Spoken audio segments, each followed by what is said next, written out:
Hello, good evening, good morning. Hello, Kelly and Kelly, for doing boring data entry at work. That sounds, well, it's nice to have company to do that.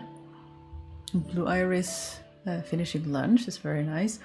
And Kelly, also Kelly, from scary Southern California. I hope you are staying safe, Kelly. It looks to be some really scary pictures coming out from there, so I hope you and yours are staying very safe. I have a pebble stitch headband going on in a dark brown wool. Let's see if we can get it to focus. Hello, there we go. Because I had made a hat, a little acorn hat for spouse, but I hadn't measured properly, so it is a bit too big for them, so that one is going to be for me. And now I'm trying to make a second one that suits their tightness preferences. You know, people can be very particular about how they prefer a hat to fit and feel on their head. I need a very soft one because tight headbands can be bad if you have a headache, and they like really tight ones so that they know their hat stays on their head. You know, to each their own. Kelly says they're not in immediate danger. I am glad. I hope you would have evacuated if you were, but I'm glad to hear you are not in any immediate danger. But all the same, I hope you stay the safe. Kim asks, is that the same as moss stitch? Quite possibly. I wouldn't know. It is, especially when it comes to English terminology, it is just knit purl, but with an uneven amount of stitches so that they are constantly overlapping. So you get, I would be more like tempted to call it a checkerboard stitch, because if you write down a pattern for it, it just looks like an ever checkerboard pattern of knit and purl stitches. And that might have many local variations and names. Hello, Joanna. Hello, Mary. And yeah, more well wishes for safety of those affected by the fires. I hope you are staying safe. Mary suggests seed stitch maybe. Yeah, that is what I've heard it called in English. And then Kim asks if seed stitch was the same as moss stitch, which it very well might be. Let's see if we can.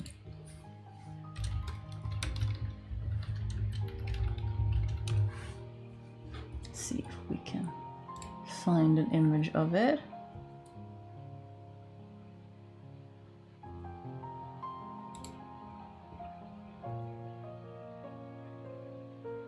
It looks like moss stitch, at least the pictures I'm finding, is 2 knit, 2 purl in the same spot before you swap them. And seed stitch is only 1 knit, 1 purl before you swap them. They are very similar, from at least if these are if the immediate Google search is providing us with accurate information, which we know sometimes can be a challenge, but very similar stitches anyway.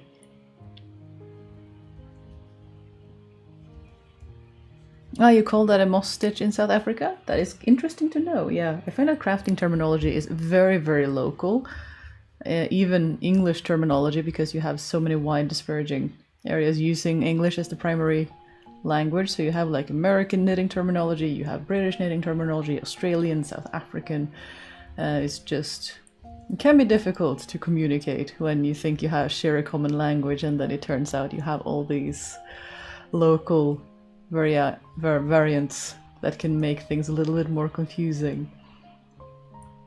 Like in Norwegian too, we'll have one word for a stew of kinds, and then you move to the north, the exact same word is a fish soup, and you're like, why? Language do be like that. Hello, Catherine, welcome. And hello, Alex, you are with us early tonight. How are you doing? Welcome. And Mary says they are needle binding mittens, their first needle binding project. Oh, how exciting. How fun that we are managing to bring you into new fun crafts and having fun with that. I find needle binding a lot of fun, so I hope you are having fun with that too. Learning a new craft is always a journey.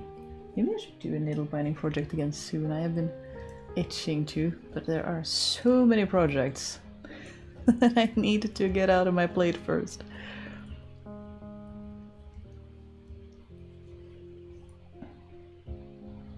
Hello to the voidling in the grey hammock. Now it's not online in brain today.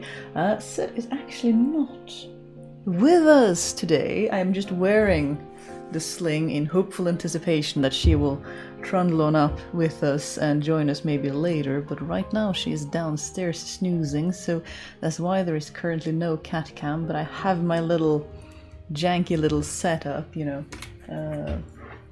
cobbled together from various tripod pieces that I don't really use for other things. So this sort of in-between stick is part of the tripod that holds my screen, but it was one spare in the set that I bought, so that one, and then this phone holder thing that came with the Gorilla Pod that I mostly use for my camera, so that was spare, and then a clamp. So sorry for the noise, my apologies. Why are you? I see. Apologies. I hope your ears didn't completely die.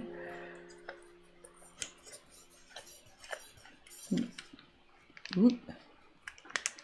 And then, but yeah, clamp on a stick.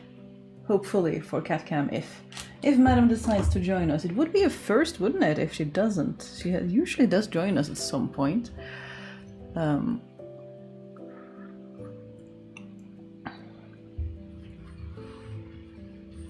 Alex says they finally have a calm Thursday evening for once.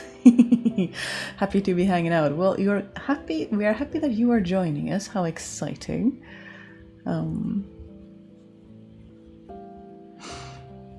Ears are still fine. I am glad. That can't be very comfortable with the microphone. But yes, we have. Had to laugh because the sudden loss of structural integrity. And my face. I mean, my face. I can get behind laughing at my face.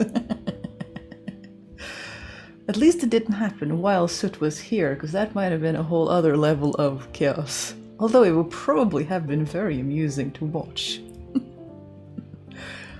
Anyway, I hope most of you are safe and sound and either working on something cozy or just hanging out. Or working, as I know some of you are in prime working time at the moment. Although this like happy time of day, isn't it? Because it is such a different time of day for everyone. Owly Lady says greetings from Finland. Greetings, Owly Lady, welcome. It is a chaotic start to the Thursdays so far. Wasn't super loud for you? Oh, that is good. It was quite loud here, so I was worried the microphone picked up quite a bit of it. But luckily it wasn't right next to the microphone. But yeah. You hope to get some sewing done soon. We wish you luck with that. We have all sorts of projects to either start or get progress on, such as it is. Don't know, I've had all these projects since the new year and I have no way of finishing all of them before I run out of winter, but we will see what we can do. Some projects can probably be transferred into spring, but some are just so winter moody that I might lose my desire to do them until next winter rolls around again.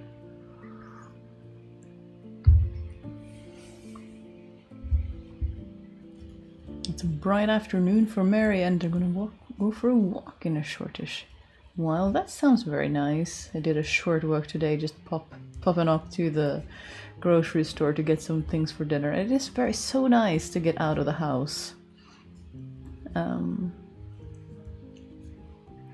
Just for a little bit, get that little spot of fresh air and get out of your own head for just a moment.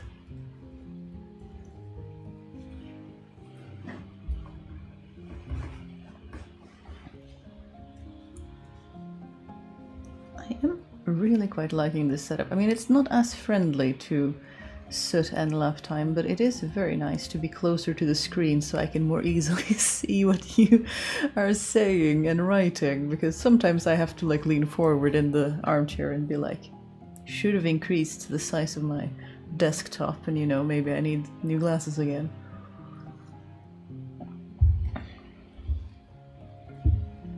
And sometimes I do increase the font of the computer, but then I have to remember to do it every time because I turn it down as soon as I return to a closer distance to ye old screen.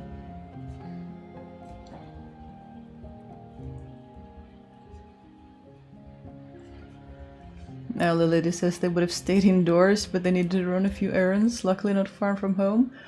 Well, our weather has calmed down a bit. Like the last week and a half up to 2 weeks, we've had a lot of snow, upwards of 1 meter, and it's just been a lot. And the snow blowing, shoveling companies have been running non-stop. Emergency services are overwhelmed because people keep having accidents in the snow and ice.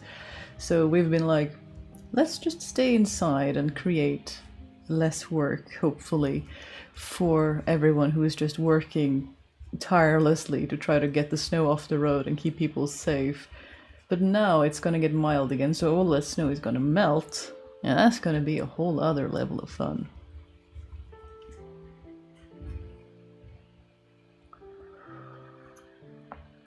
Hello from Wisconsin. Hello, CGM. I'm your excuse to work on your favorite tote, which needs a new handle. I am happy to be your crafty excuse to actually get the thing done.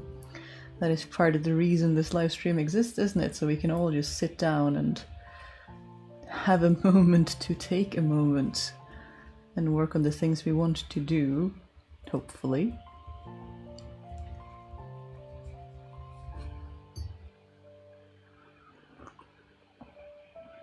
Joanna said they had such nice sunshine yesterday, but today it was sleeting all the time.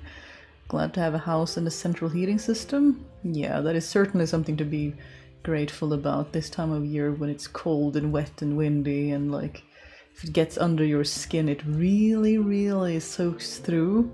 I just can't imagine how horrible it would be if you don't have somewhere dry and warm to escape so you can at least take a break from the cold. I mean, I was to one cruise to get some samples while I was a PhD student in February, because that was the time when the cruise ship was, or like not cruise ship, but the research vessel was going out, that we got a spot to do some water sampling.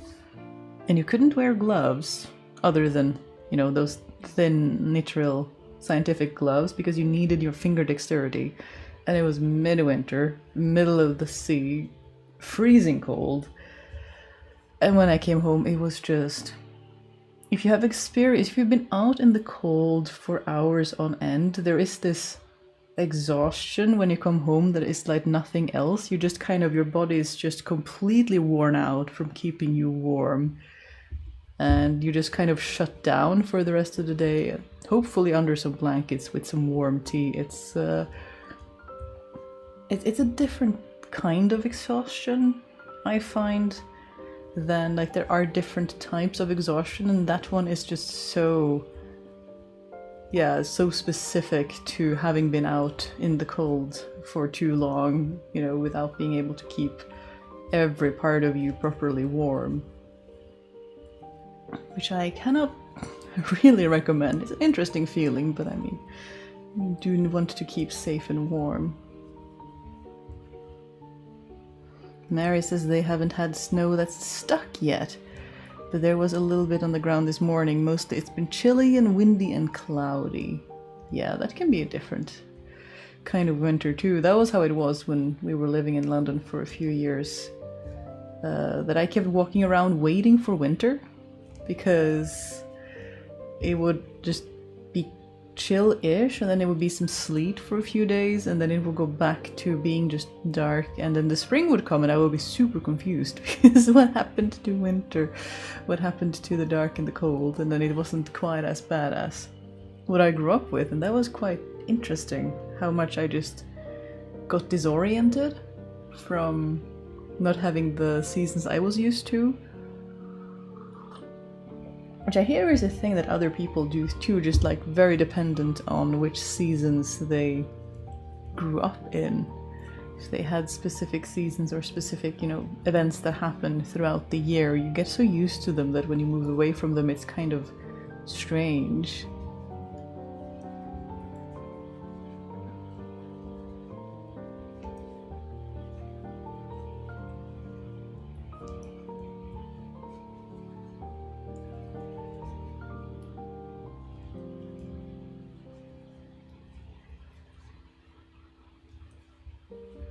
But anyway, how has your new year been so far? Don't really... I mean, it's nice to get a new year, but it's kind of, you just keep doing the same thing that you're usually doing, don't you?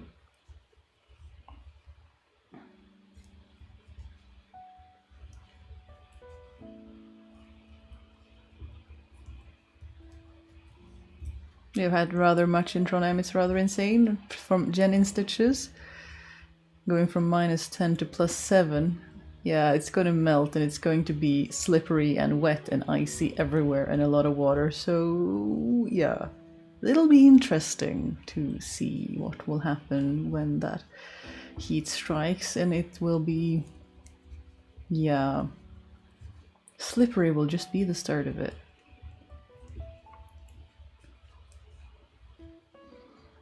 Vivian says hello. Hello, Vivian. Welcome. And a knit, like, so glad to have a knitting pal whilst I work on my wedding veil. How exciting. That sounds like a fun project. Are you doing a lace knit type thing or something else? That sounds exciting.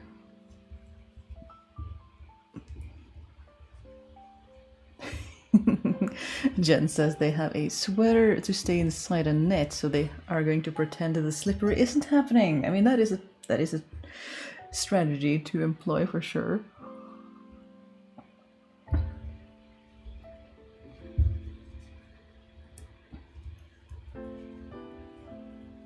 At least we have ice spikes if we do need to go out.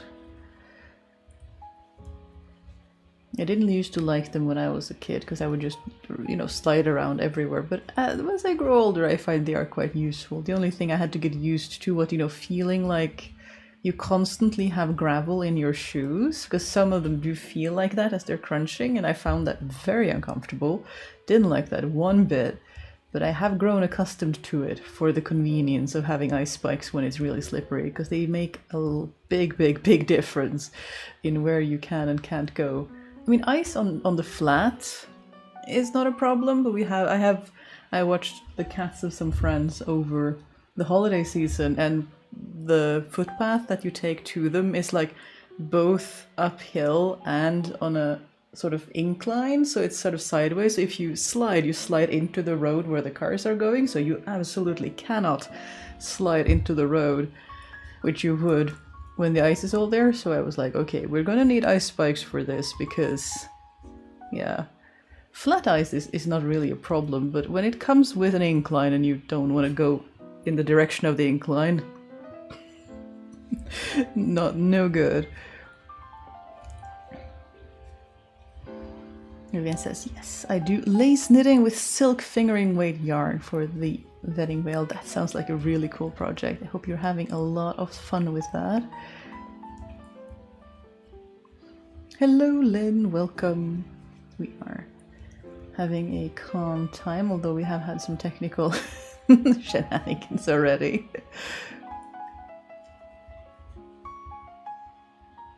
Joanna says they recently acquired Mongolian camel wool socks and they are so nice. I have never felt that kind of fiber, but I will trust you when you say they are nice. It makes me curious about what they feel like, but it's a good thing you are enjoying them.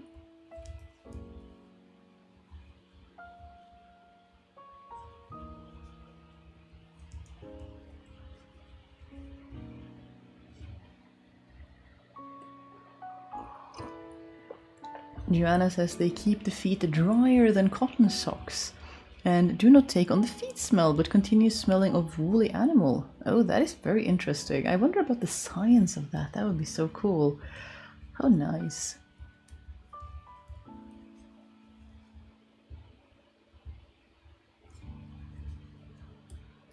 Now the lady agreeing with the exhaustion differences. Exhaustion from cold, sensory overload, slight oxygen deficit, and iron deficit are all different from lack of sleep or doing something else. Yeah, like they all feel slightly different. They're not quite the same.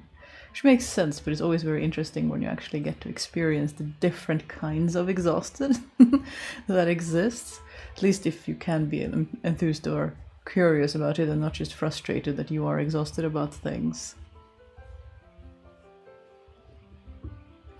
Jen says they jokingly call the ice spikes scooping deck, makes everyone laugh. If you're not in on the Norwegian joke, it's they're saying that ice spikes are studded tires for shoes, which is kind of funny.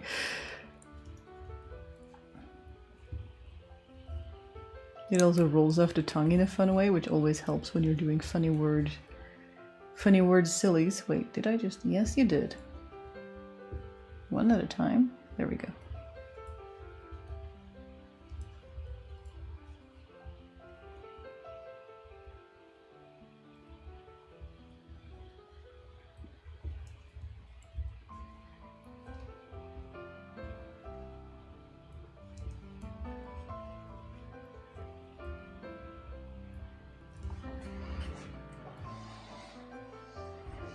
Mary says she is eyeballing the decrease for the tops of the mittens. That sounds interesting. Yeah, if you're correcting the pronouns to she, her, it's because it's hard to keep track of everyone's pronouns in chat, so I generally try to default to the default they, because then we are sort of safe with the singular they, so that way we don't misgender anyone accidentally when there are quite a lot of you and to keep track of from time to time. But I do try, like in the Discord and stuff, to either just use names, but that is why I try to generally default to they, so that we are staying safe, because you can't always tell what gendered pronoun people prefer to use based on their username, so I try not to make assumptions, and that sometimes has, you know, other consequences.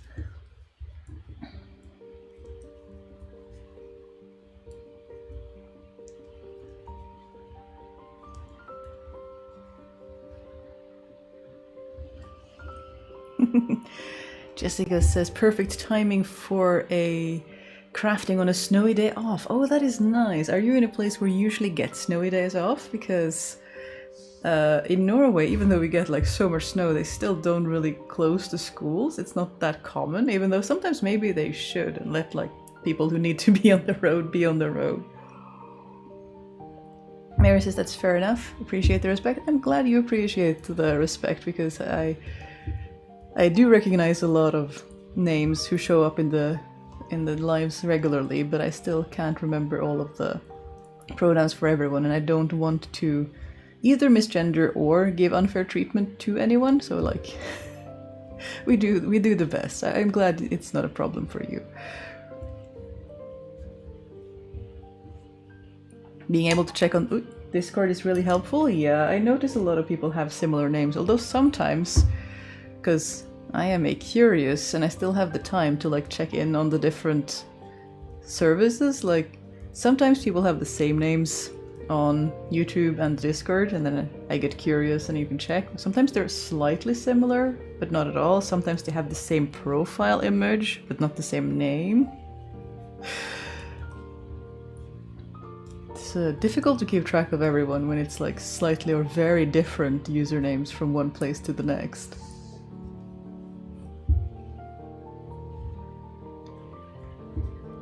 Hannah says they are knitting a hat for a friend. They like the baby hat I made, so I'm knitting the same hat in adult size. Ooh, that is quite similar to what I'm doing, except 2 adult sizes for 2 very different hat preferences. Because I think this is a child's hat. Like, to me, this is very much a child-sized hat, but it is actually for an adult. It is just an adult that happens to prefer hats that are really tight, and with knitting being so stretchy, they have to be quite small for them to actually get that effect that the hat isn't falling off. Because if I show you, I'll just do a little spoiler for something that is on the editing table.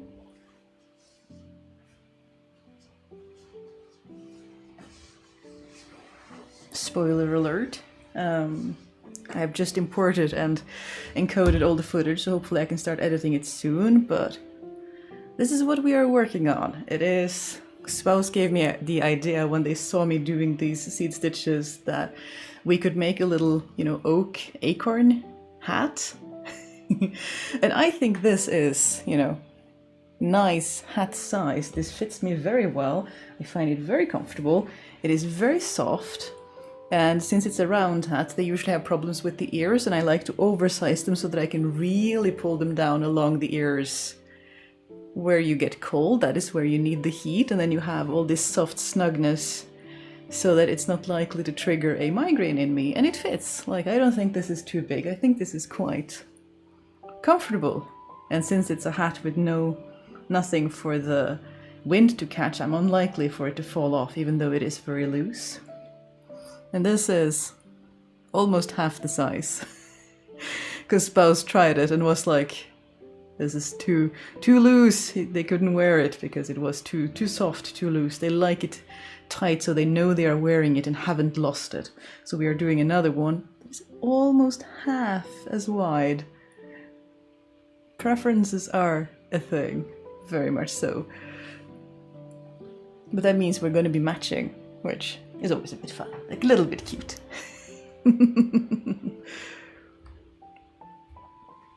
Anyway, we are going to have our first set of ads soon, and then I will continue answering comments in a bit. We do pause the stream for ads, like we just grab our hydration device of choice and take a little bit of a break, so you don't miss anything if you get ads. We don't leave anyone behind. So it's alright, I'm not going to answer anything that you haven't heard when they arrive. Like, we're just going to chill out. Don't worry, you don't miss anything.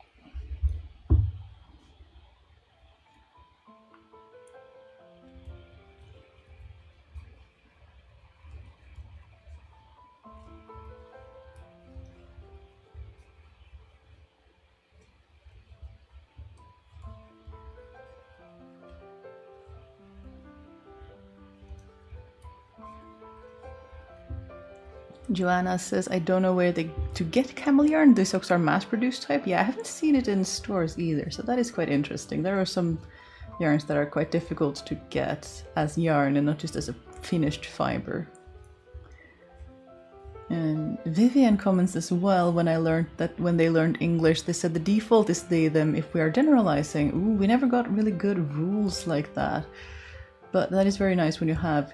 I mean, in secondary school, we were really lucky. We had an American immigrant as our English teacher, so that was very good. Like, that was a very good teacher, very good grasp of the English language, as opposed to some of the, when you have a second language teacher, they don't always have a very strong working use of the language. Sometimes they can just teach it at a basic level, but she was really good.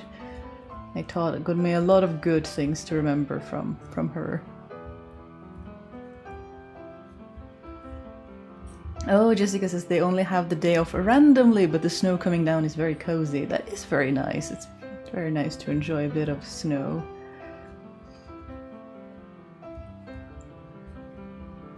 We don't have a lot to shovel where we live right now, so my stress levels when it comes to see snow falling down is greatly reduced because we only have ourselves and our own entry door to worry about, which is very nice, like no neighbors or anything depending on us, and then we can just do it at our own leisure, which is my preferred way to operate, quite honestly.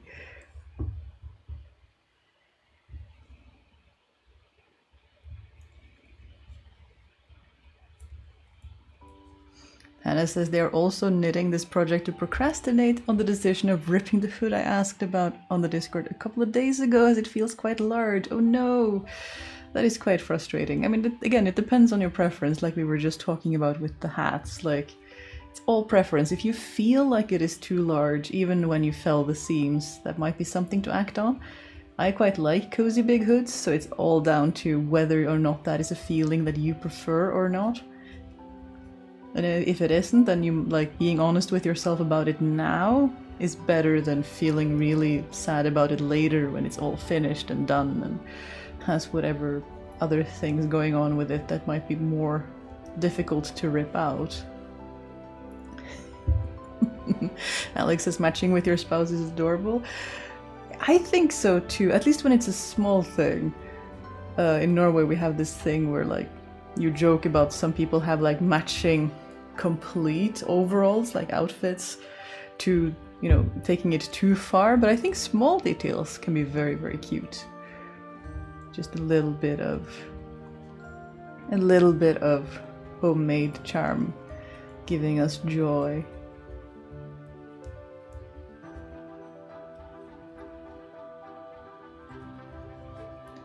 Vivian says they're planning to make their whole dress 1890s style with stockings and using my Victorian stocking video for that. That is really cool. I hope that you have a lot of fun with that.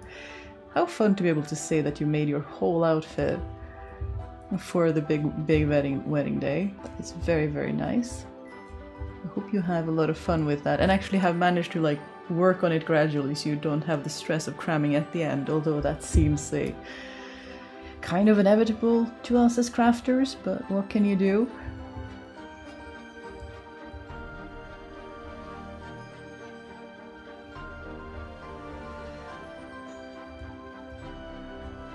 Jen said they had an incident where a school friend got punished so harshly for going on a walk with them that from then on you learned to refer to others in story or life as they, them, so their privacy is protected.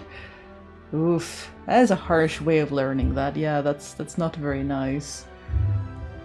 But yeah, I try to do the same, and sometimes it just comes out of habit, even though we have shared friends and they know the person I'm talking about, I'll still use them because it's a nice, safe habit to just add a little bit, as you say, a little bit of privacy for people should they wish it.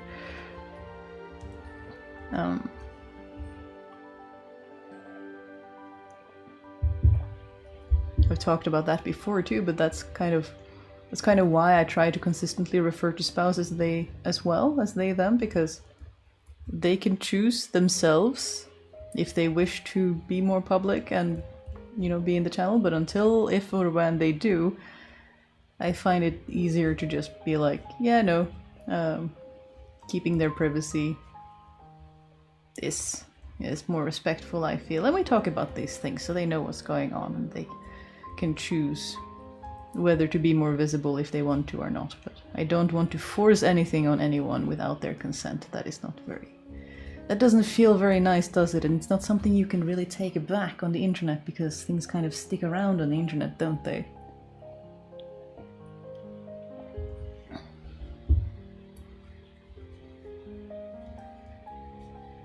This hat is going to be so much quicker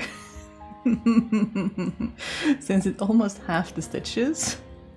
Like the first one had 119 stitches and this one has only 79. So it's not quite half, but it's close enough that I'm noticing a significant difference when it comes to how fast these rows are coming together, which is kind of fun.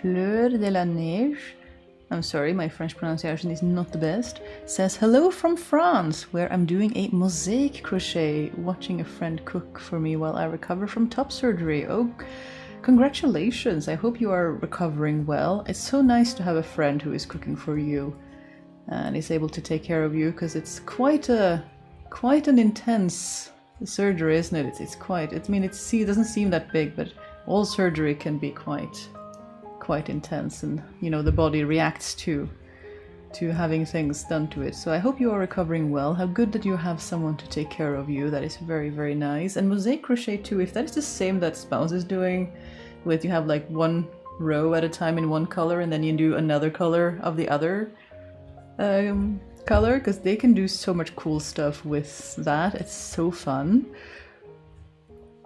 Like they can do any pixel art that they want to. It's like magic. It's a lot of fun, and they get so thick, so like excellent for blankets and stuff, because they are super warm and thick and nice.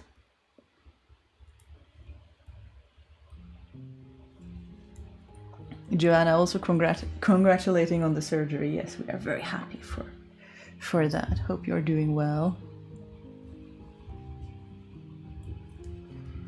Jenny in Stitches says small hats are a joy because they feel so quick. On the instant gratification scale, they do indeed, especially when you've already done one. It's kind of, but I don't find it like second sock like problem or second mitten problem where people get demotivated because they already done one, because this doesn't have to be identical, and that I find makes it much easier for me personally, at least.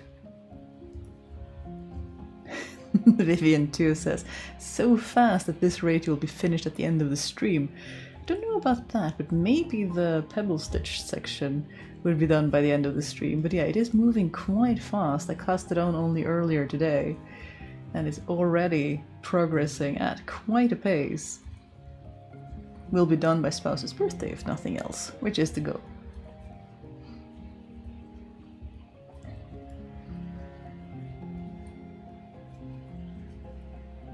And Pleur says, thanks, early days yet, but seems good so far. That is very good to hear. Like, crossing fingers for you and hope that everything stays safe and no infection or anything like that, and that you are happy with everything.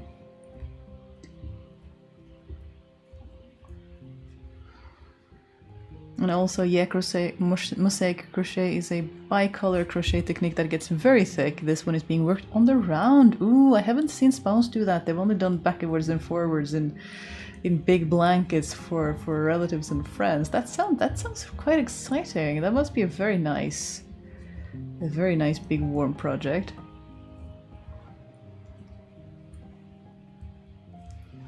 Looks a bit like tiles when it's done. Yeah, I guess I can see that. I've been thinking pixel art, but I mean, I can understand why it's called mosaic too. That makes a lot of sense. Kathleen says, just sent the student out to recess and taking some quiet time. Hope everyone's new year is off to a good start. I hope so too.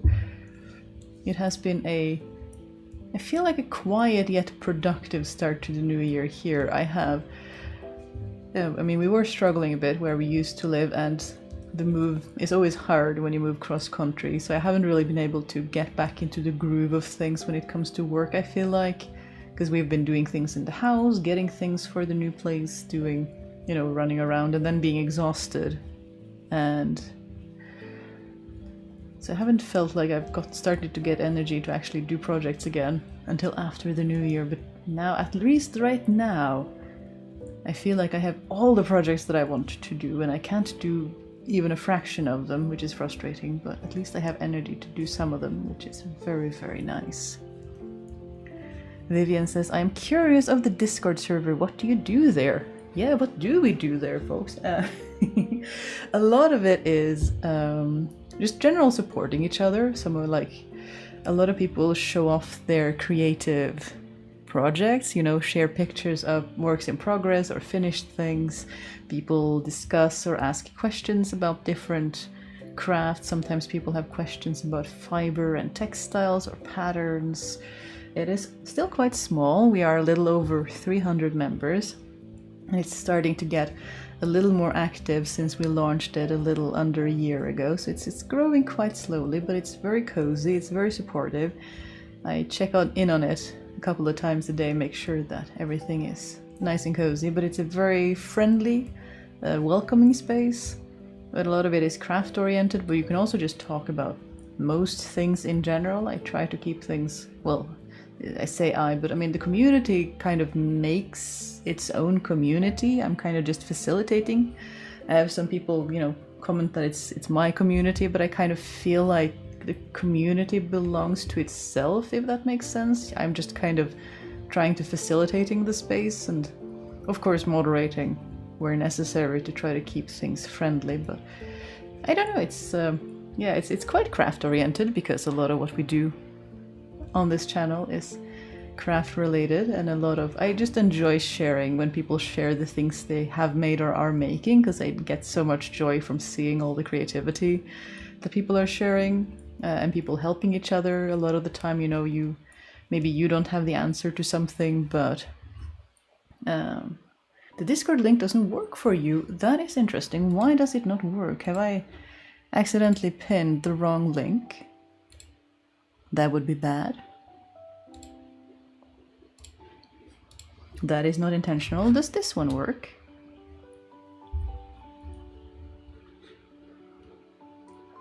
And of course there are a lot of pet pictures in the pet picture channel, because you gotta have a pet picture channel. So it features there occasionally, but a lot of other pets as well. We do seem to have an overrepresentation of the feline variety, but we do also have scaly friends and dogs and a lot of other cute, all of the stuff, everything. You can't too? That is interesting. Why are you being difficult to Discord? It's hard to invite invalid. Why are you invalid? That's very rude.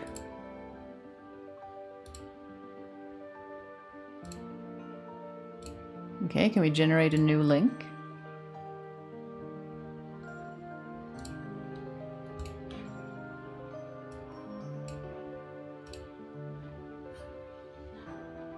Can't have invalid. That makes no sense.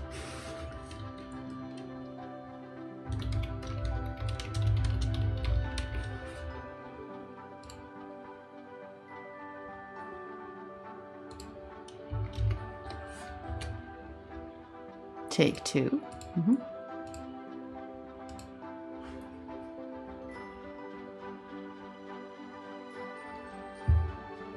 Alright, now I at least don't get the message that the invite is invalid, so maybe it works now. And then we try to pin it again.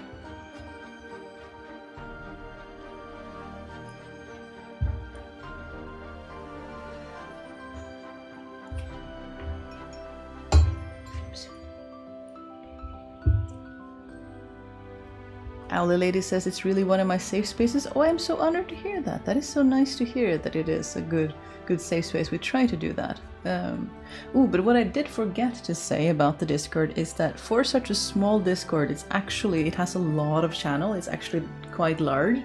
And that was because when I initially started the community, I first asked, like, my patrons had a Discord already, and I asked them if they wanted me to make a separate Discord or if they wanted to expand the one we already had. And they wanted us to just expand the one we already had, so we did that. But one of the big worries that some of the members had was that this kind of space grows overwhelming when it grows in size. So I took inspiration from some other really big creators, and I divided the Discord into sections so that when you join you get a questionnaire. One has to do with your pronouns, one has to do with the color of your name. They have no impact on what channels you see, but I think it's the first one. that asks what you want to do in this community. If you tick all of them, you see the entire Discord. And if you find that too overwhelming, too much, you can always go back, or you can choose to just tick the ones that you find interesting, the ones that have the crafts that you like or that interest you personally, and then you will have a slower, less chaotic Discord experience as a result. Again, the server isn't super chaotic right now. It's quite calm because we are still relatively small, but that is a design choice that is intended to help people decide whether they want a big experience or a like more controlled, condensed experience.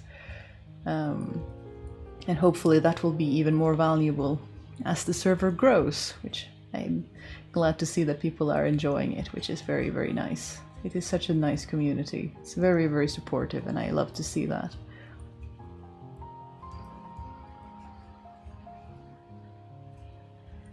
Lynn says, first bento of the year done, I will go rest. Good luck with the Discord. Have a good rest, Lynn. I hope you have a good start to the year as well. The last link is working. I am very glad to hear it. I hope you have fun hanging out with the rest of the community. How is the new house feeling? It is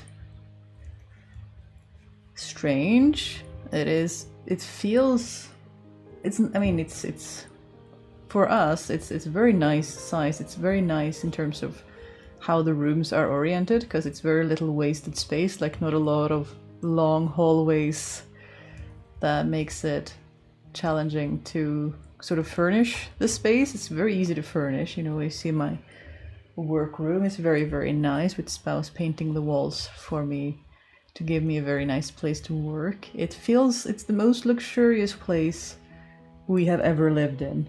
The neighbors are quiet, like there's concrete between the living units. It's, I guess in the UK you would call it like attached housing, like we have a little flat in the middle, but we have our own entrance.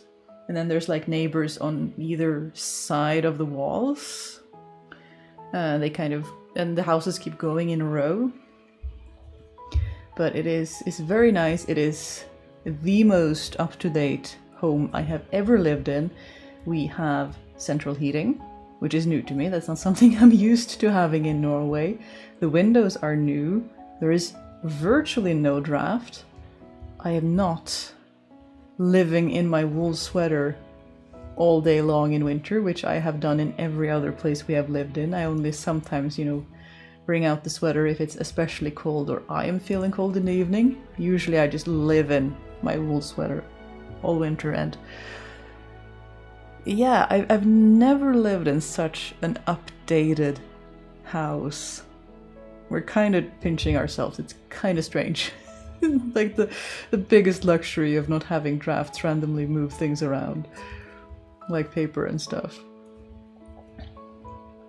Lisa says hi. Hello, Lisa. Welcome. I hope you are having a good day. We are chatting about Discord and Discord links not working and moving in houses and all sorts of chaos. And Kathleen says they gotta go. Have a lovely day. I hope you have a good day too, Kathleen. It's always nice to have time to chat with people.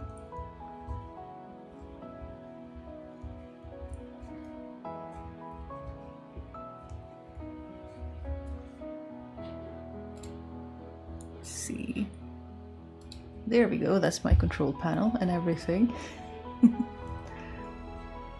It's so interesting, that kind of juxtaposition between crafting and doing all these historical things, and then all of this technology that allows us to hang out together on the great big internet and sit and chat at the same time, despite being miles and miles and countries and worlds away. It never ceases to amaze me, the kind of combination of new technology and computers and all of the things, and historical crafts, hundreds, in some cases thousands of years old. The internet is cool. It has its drawbacks, but there are so many cool things about it too, bringing people together and having community, especially for people who might not have a local community. It's very important to be able to actually chat with people who can celebrate their wins and share things with them and maybe answer questions if they have them and what have you. And yeah, communities can be so important, can't they? We learn that more and more, just how important it is for humans to have a community that they feel like they belong to and that they feel like they're part of, and where they are valued and all the things. Jessica says in the US that is called a townhouse. Oh really? Is that what a townhouse is? Yeah, I suppose that makes sense. I'd never really realized that is what you call that, yeah. And Jessica says they lived in one when they lived in the Washington, D.C. area. They are common on the east coast of the US because it's so densely populated. Oh, yeah, that's a good point. They do help with the density of the populace. And this is quite a, well, I wouldn't call it old, but it was part of the post-war rebuilding effort. So it's kind of late in the games. It's from the 80s. But the fact that they have had a leadership that has been able to keep things up to date is not something you see everywhere, which is like a luxury.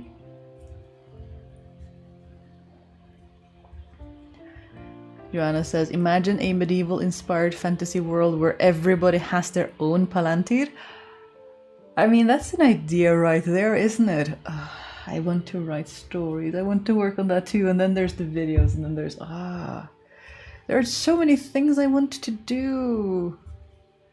It's a good thing, you know, you have life is long and you can do a lot of things, but my goodness, there are so many cool things I want to do. And I feel like I don't even have the time to do even some of them, even though I have more time than most to pursue the ideas that I have. And yet there are just, as soon as you pursue one idea, you get 10 more and just keeps going.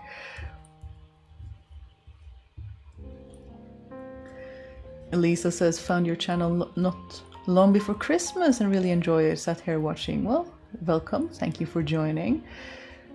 Joined half-word through a Discord chat. Is it a gamer community? Well, ours is not a gaming community. I think a lot of people use Discord for gaming communities. That is how they originated, but I find a lot of others also use them for other kinds of communities, any kind of community really. So ours is more of a crafty community, a historical community. Sometimes we do interesting sciencey chats. It's just kind of a friendly space to go with the YouTube channel, because I felt like, you know, even though sometimes people would have conversations in the YouTube comments, that isn't really what YouTube is designed to do. It's more of a, each commenter leaves a separate comment kind of in their own world. It was not really encouraging conversation. And then I had a non-binary viewer comment that we had such a nice community, and I had to sit there and go, what community? We just have nice friendly comments. We don't really have a community, but we could have a community. We could make a supportive space where people are welcome and can feel welcome and feel encouraged and all of the things. So that's kind of what we did. Like, that comment made me want to, it was very scary because I'm scared of moderating public spaces. I've never done it before. I still feel like a newbie, although, you know, the Discord has been online for almost a year at this point. I'm still scared that something is gonna blow up. Just because, I don't know, it could, because it is technically public and anyone could join, even if they had interests. You know, the chances of that are small when you have a tiny community, but yeah, that is how that kind of started, was that I wanted to provide a community that I kind of got accidentally accused, not really accused, complimented for having when I didn't feel like I was actually facilitating one. So I wanted to actually do that for people. Marina says, greetings from Argentina. I won't be able to craft, but I'll keep this in the background while I work. Well, you are very welcome, Marina, no matter what people are doing. I know some people also use this in the background while they are cleaning or doing laundry or any other thing. So just because we are called Crafting and Chill doesn't mean you can't do other things. You are still very welcome to use the live stream however suits you best. Vivian says, it can be conflicting. I am a software engineer and next year I plan to go to archaeology university for my passion. My two worlds sometimes collide.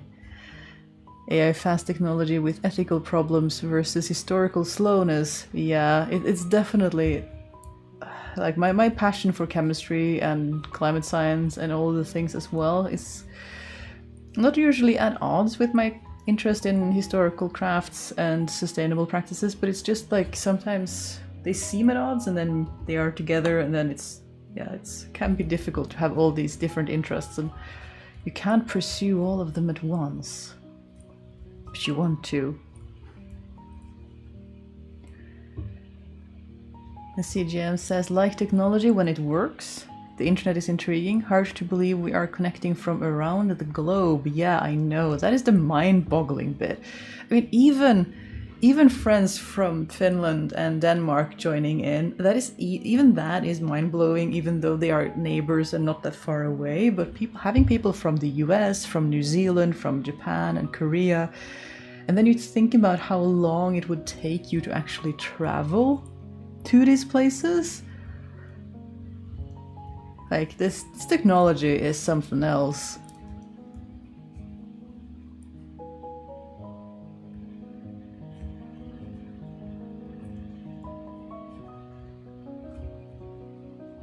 Yes, it's hard to get a dialogue flowing in YouTube comments. I'll check it out. Thanks. Yeah, that's why the community or the Discord server exists. It's so that you guys can actually converse amongst yourselves and ask each other questions in a more community-oriented way than would happen in the comments from what I've seen. So it's mainly like a thing that if people enjoy it, it's there for you. But it's not a, it's not a demand or anything. Like, you don't have to be so and so active. It's a thing that people can join if they find value in it.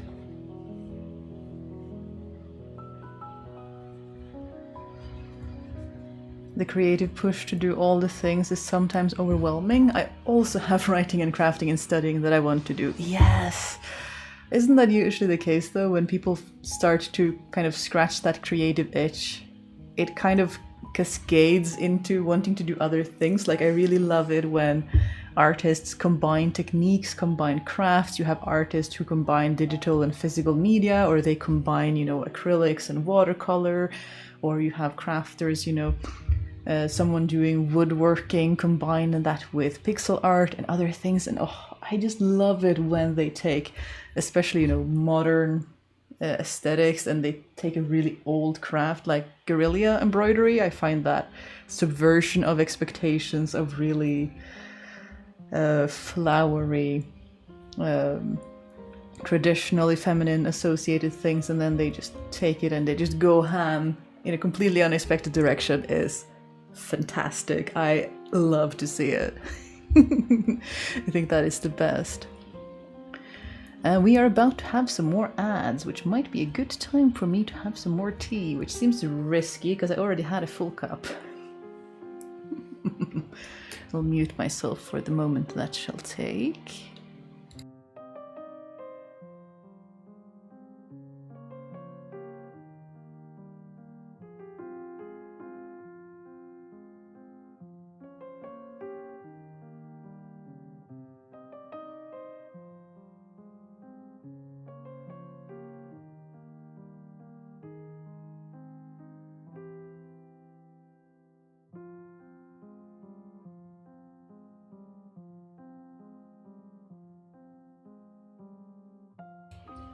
There we go.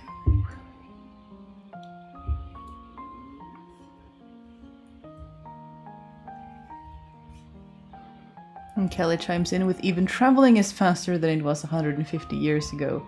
It is, and even so, it still takes, like, we had an oil spill meeting in Hamburg when I was a master's student that I was allowed to join because my thesis was related to oil spills. And we had colleagues flying in from Australia just for a weekend, a week of meetings. And it takes them 2 full days to get just one way, and then 2 full days to get back again of just travel. And I was like quite happy for them that they had also booked like half a week of holiday so that they got a little bit of rest and, travel in between, because that is an intense travel routine when it's like 3 to 4 days of meetings and then you have 4 days combined of traveling just to get back to your office. Even if it is, paid traveling, it's still exhausting. Like, traveling is exhausting, so that's still so much faster than it used to be, and yet.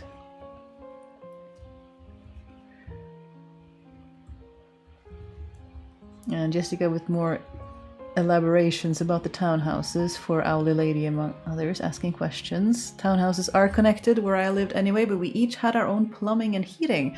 Ooh, that's interesting, because at least in the houses where we are at, we do share the heating, but that is also part of the shared costs. Like, we have a shared cost that we have to pay that deal with the building insurance and the heating and even the hot water, which is quite unusual for these housing things to have both the heating or the central heating and the hot water included. Is quite unusual. It's one of the reasons like we were like this is a good place. And we do, like, everyone kind of, we share plumbing with one neighbor, so they are done in pairs. So if we want to do anything to the plumbing, we do have to give them a call and be like, hello, is it cool if we shut off the plumbing that day during working hours? But the electricity is all individual and everything else is. But I just really appreciate having my own door, because that means that I can just shovel the snow when I feel like it, and I don't have to. If there is a conflict with anyone, you can just shut the door, whereas when you live in apartments with hallways and there's a conflict, it can be more uncomfortable. What if you run into that person in the laundry room, and it's like, it makes me hide out in the apartment more than I'd like to. So this freedom is a great luxury. I am really enjoying it, to be quite honest with you. Like, small things like that can make such a huge difference. They don't feel small, they feel pretty enormous. Lisa says, I'm also a gamer, so it could be a whole lot of rabbit holes on Discord. It could. If you have, favorite games, a lot of them these days have Discord servers for that reason, because it's a way for the gaming community and other communities to connect and hang out and discuss the things that they like about things, even reach out to the devs if they have issues and stuff like that. It varies greatly how moderated they are, so that can be a challenge, but yeah, it can be a lot of good connections between people, and it's always very nice to see when people are having good positive interactions and getting helped, or just getting a little bit of support if they've had a rough day or something like that. Like, it's nice to see people coming together to support one another, because the news want to tell us that people don't do that anymore, but we can still do that. We can still come together and be good for one another. Mary says, I love all my weird modern cross stitches. Yes, there's so many gorgeous combinations. Like when people are doing black work, or sashiko, like we talked about last live stream, in like pictures and details where they use different stitches for different sections of the pictures, and they take a long time to do, but my goodness, are they gorgeous. And then Joanna says, a challenge, combine writing and cross-stitch by stitching your stories. You never want me to finish a story, do you, Joanna? That would take a while. But the concession that I have when it comes to writing is that I have a lot of notebooks. I don't have them right now, but I have a very specific size that I love at the moment. Do I have any in my... I do have some in my stationery cupboard. This is a moleskin. I don't know how big it is. It's about as big as my head. It's a good summary. They come smaller. They don't come much bigger than this unless they are bound and have like a hard spine. But these are soft, so I can... Oops. It's new, so it has ads in it. Flip it all the way around. And it has narrow lines. If you live elsewhere, this might not be something you understand, but in Norway, narrow lines are not really a thing. And when we lived in England for 2 years for spouses undergrad, I discovered narrow-lined paper, and I have quite small handwriting, so this was a life-changing thing. We usually have like quite tall and spaced things. So I buy quite a few of these actually throughout the year. I have one for my script notes, where I take notes for my scripts as I'm filming, because I find that the scripts flow better when I write them as I'm working on them. If I try to force the script out all at once after, then it ends up quite technical and quite short, so I find they are a lot more lively when I write them as I go. And then I also have a couple for my stories and some just for general notes. And I know I write so much slower by hand, but honestly, at least if I sit down with a pen and my notebook and I put my phone away, I am writing, and I write for long stretches of time, and I can write pages at a time. And when I try to do the same on my phone, it just doesn't work the same. Same when I sit down to write on my computer. Sometimes it works, sometimes I'm just too distractible, you know, sometimes there are too many other shinies that I need to get done. But this guy keeps my attention like very few other things manage to do. And so I have just learned to accept that even if writing by hand is slower, even if I have to transcribe it later, slower is better than not getting it done at all. Which is like, that's one of the big things for me. So I really enjoy these notebooks. I have to have like a stack of spare ones so that when I finish one, I can grab a new one, a fresh one, and get started again.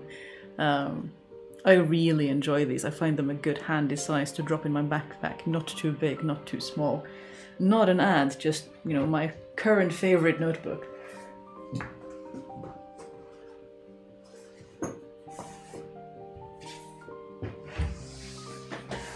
Anyway, it's a digression in it.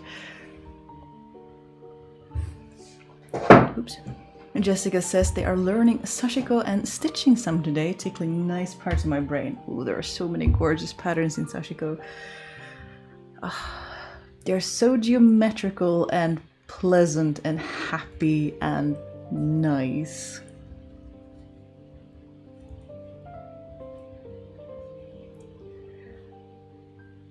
And Vivian says, when I wanted to get into leather work, but I already had so many other craft hobbies, my significant other started leather working to complete my clothes making endeavors, and now we can work together. Oh, that's lovely. Nice when you can complement one another.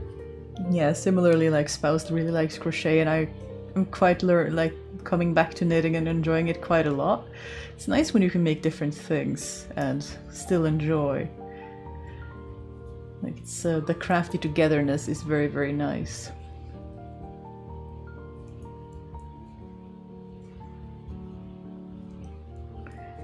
Jessica says, I use a lavender notebook as my peripheral brain and just love it. Well, I assumed you meant love, not live, but yeah. Yeah, there are some things that just, my brain just finds it easier, and I just write differently when I write by hand. Although my peripheral brain, I would actually argue, is Todoist. It's one of those, you know, to-do apps. And I've just, you know, exported a large part of my having to remember things onto that.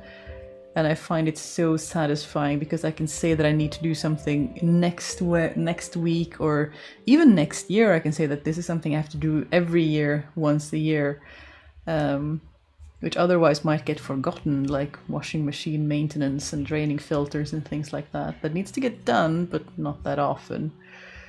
And it's so useful to just have one of those services. Doesn't really matter which one you use, just using one service and being like, this is the one I'm going to use, and then giving it and relying on it properly. Writing with hands always is so brain tickling. Yeah, it just hits different. Like I find even my sentences are different when I write by hand versus when I write directly onto the computer, which I find super interesting. And I remember I was told this story. I don't know if it's a true story, but it was like, it's an interesting story to ponder. When, you know, typewriters were becoming a thing, there was a poet, I think it was a poet. I think they may have been French, but I'm not quite sure. And again, this might be a legend and not actually a true story, but, and they started out as a poet and they wrote these nice poems. They had them published and they got quite popular, quite acclaimed in their lifetime. And then they started to go blind. And as they started to go blind, they transitioned to typewriter.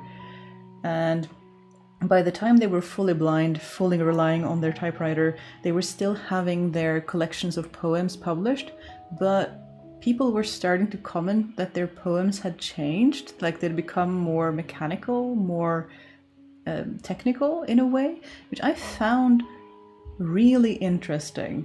Again, I don't know if this is actually a true story. I haven't verified it, but I just find it a fascinating thing to ponder. And a lot of authors also do corroborate like parts of this, like how you write, whether you write by hand, where you have to like take the time to write each word and it takes longer, makes your brain think about sentences differently, versus when you're sitting on your keyboard and you can whack out a sentence in you can write out paragraphs very, very quickly if you have a good touch typing hands and you have the if you have the ability to do that with your hands, and you think about sentences differently because your brain has to work faster.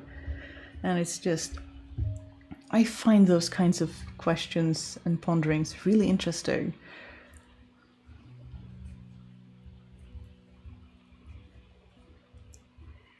Owly Lady says traditional paper format organizer, tasks in Google Keep, those are my brains. Yeah, it doesn't really matter which of these services you use, but using some of them can be so helpful. Like I really rely on having a to-do list on my phone now, because the fact that I can just push something to tomorrow without having to rewrite it is super, super useful.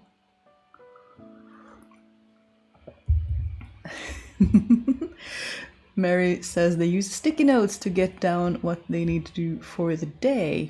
Call them my sticky notes of executive function. That is a very good nickname. I like that. Yeah, I mean, whatever people find that works for them. I like writing my to-do lists by hand, but I also like having them available on my phone so that, I mean, as I work around the house or get on errands, I can cross things off as well. So, like, sometimes I just feel like having it on the phone is the most easily accessible, like calendars. I like physical calendars, but I do always have my phone with me if plans need to change on the fly. So I've kind of accepted that that thing needs to live digitally, not just physically.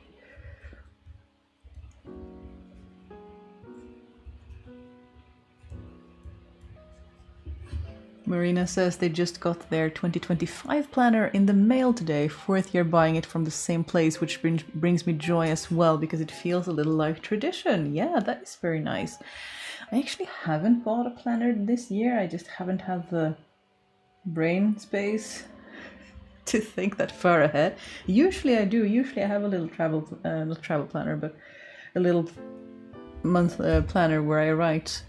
Like I started doing the day at a time calendars where you get a whole page for every single day, and I really like it because, again, then I can put my to-do lists directly on there, write a little reflection in the beginning of the day, and then write like the 3 things that I'm focusing on that day, as opposed to trying to do everything at once. But I haven't bought one this year, and we shall see how it goes. It will be my first year without one, actually, if I don't go and buy one.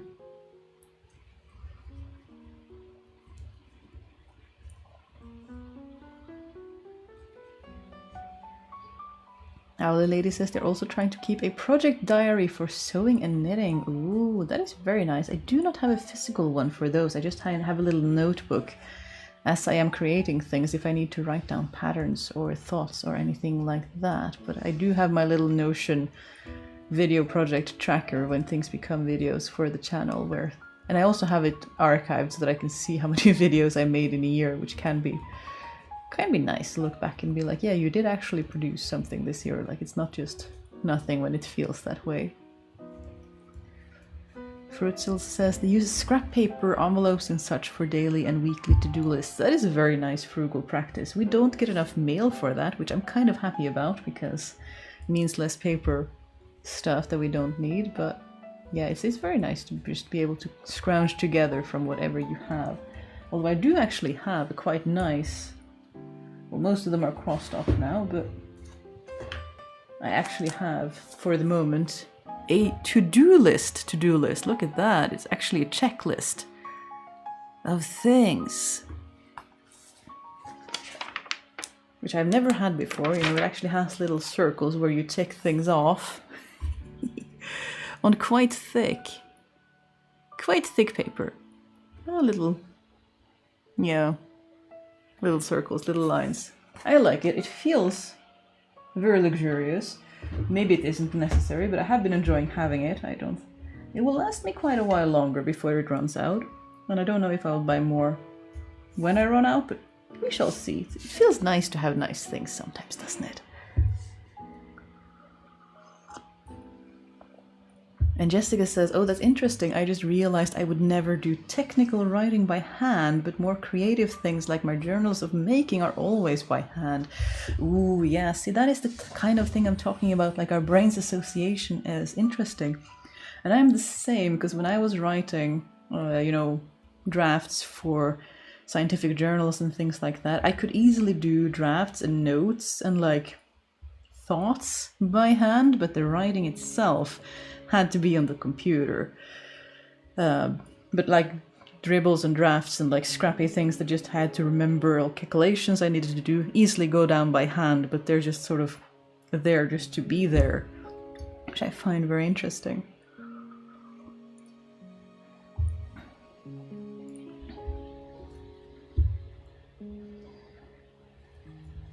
Owly Lady says, writing tasks list by hand helps me with actually prioritizing tasks. Good point, though phone notifications are useful.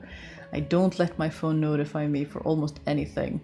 I just have the list and I go, okay, these are the things. I guess, yeah, the priority list is something else. Like I used the to-doist kind of to remember things that need to be done daily or weekly or whatever. Like it's more of a maybe I use it more like a calendar in some ways with added to-do functions.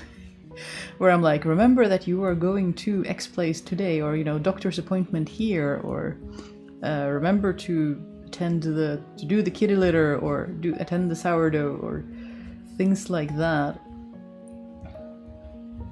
Or going for a little daily walk. I feel like this is bad, but sometimes I feel like the priorities kind of just make themselves, which is not ideal. It's not what I should be doing. I should be prioritizing properly, like you are doing, Ellie Lady. But yeah, maybe that is something I should work on. Usually I just write a couple of things on my to-do list as the next things happening, and then we go from there. And things sort of just happen one after the other.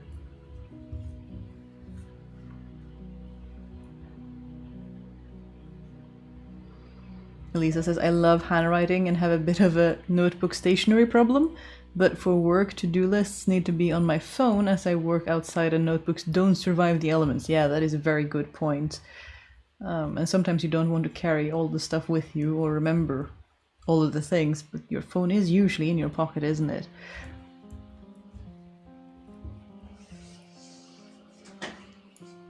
I also do all my math longhand. I wonder if I subconsciously designate that as a creative. Ooh, it depends on the math. I don't do all my math longhand. I do some of my math. Or like, if I need to remember a formula or something like that, I will write out the mnemonic or the formula or whatever by hand. But I am too... Like, my data when I was working with data as a scientist was far too... The data sets are very large. I cannot do them by hand, but I can work on the formulas and figure out what I need to calculate and then just into Excel and copy it through the entire worksheet. And then, for the next and the next and the next, for all the different calculations that you have to do. I had sets and formulas for all of these things. I had templates for my students where they could check all the different formulas that they needed to add in what order to get from the data all the way to the actual concentration that they needed, which is quite like, people think that you put things in an analytical instrument and it just spits out the concentration. And for some routine analysis, like drug analysis in a hospital, it does do that. You can calibrate them to do that for you. But if you're doing any sort of research in any sort of chemical or field that isn't routine, they don't do thousands of samples every year, so it's worth the extra effort of routinizing the procedure, you do have to go through and do all the calculations by hand, and they can take quite a while, and my students were quite intimidated, so I was like, here, have an Excel sheet that you can refer to so that you have something to start with, and then you come to me with your questions after. I had so many templates for everything. It was how we got through all the students.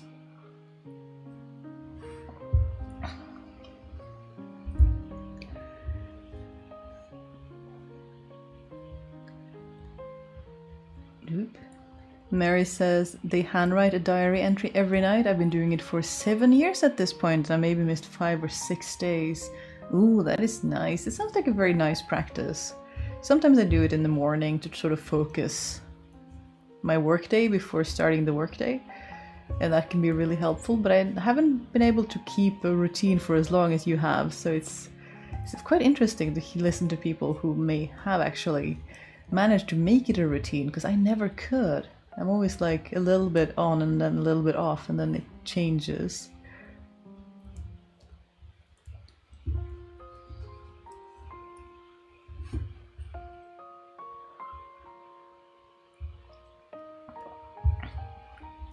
CGM says they are old school, still make a notebook journal every day of the year. I handwrite my grandchildren letters and send them an envelope with a stamp on it. That is so sweet though. People like getting handwritten letters. I try to send some as well occasionally because it's such a nice surprise. People don't really do letters much anymore. Like, there are so few letters in Norway that the mail office is kind of talking about removing the concept of mailboxes and just having, like, everyone would just have a PO box basically at the post office and go and get all their mail by walking over there, so they don't have to distribute it further than to the post offices, because it's actually costing them more than they get back in, you know, businesses sending out ads or humans sending cards, because people don't really send a lot of physical cards anymore. They call or text or send emails, which is an interesting, like, that's going to be interesting if that kind of staple that has been with us for over 100 years just kind of fades out and becomes slightly different, like not a post box at every house, but rather a centralized post box system at the mail office, which will be interesting.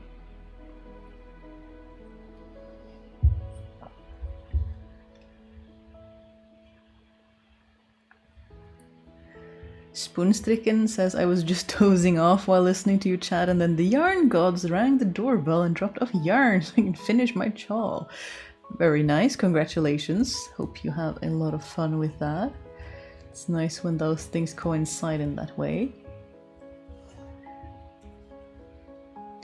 And Joanna chimes in with, the only notebook I managed to write in with any amount of consistency is my garden notebook.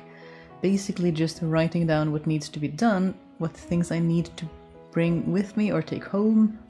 Yeah, that's the kind of book that I write in consistently as well. Like, I have my little project notebook, like for the channel, where I sometimes, if I feel it needs it or I need to remember something, I will write down what we're doing or specific things that I need to remember, or even patterns if I'm trying to figure out the cutting pattern for any specific thing. But it isn't tied to date or something I do every day. It's just kind of as and when I feel like I need to take notes. I have them by subject, so like, here are some writing notes, here are some script notes, here are some project notes.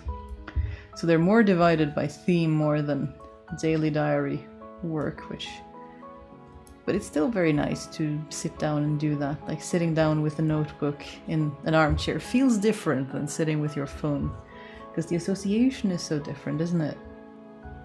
Like, we have so many associations to that phone as opposed to a notebook where you can write or draw or do other things, but it's still relatively limited in a good way. It's one of the reasons I try not to do too many things at my work desk other than work, because brain's association can be a strong thing. Sometimes you don't have a choice though. Like, you have limited space and you just have to do everything in the same space.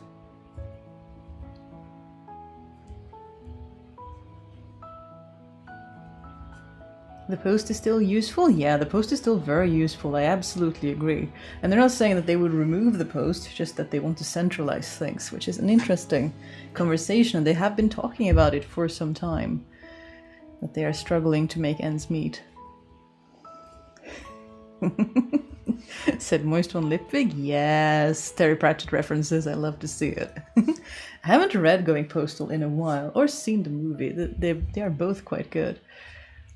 I have a love for the written word though, because I mean, Pratchett is so playful with language. It comes through to some extent in the movies as well, but I just find it comes through even more when you're reading the books. It's so much fun.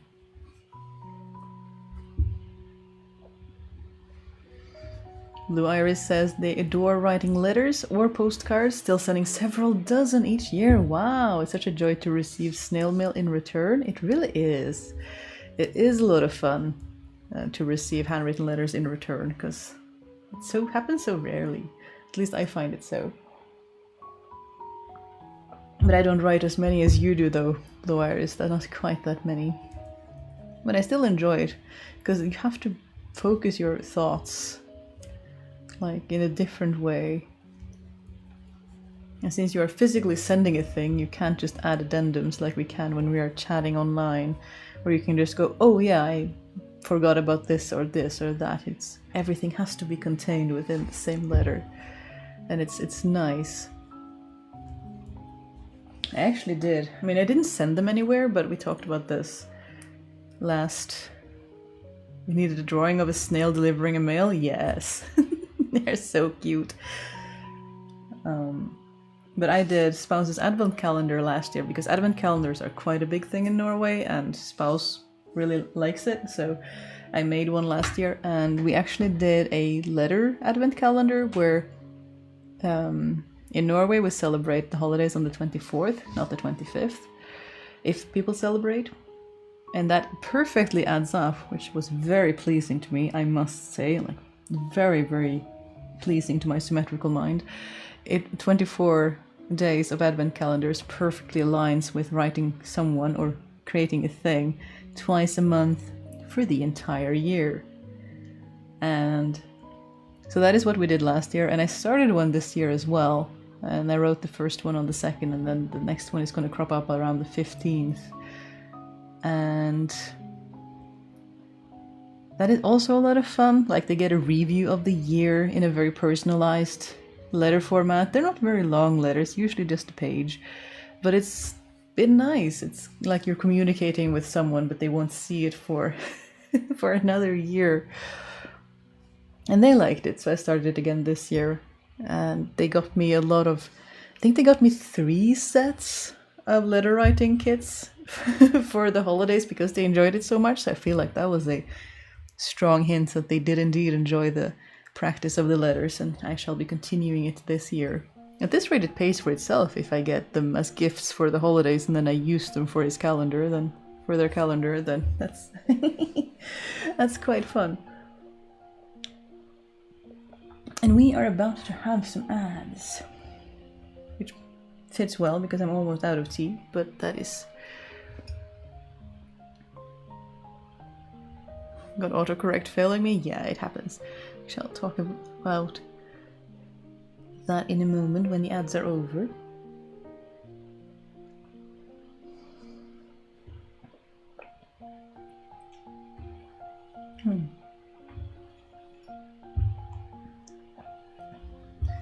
Oh, tea. I do love you so.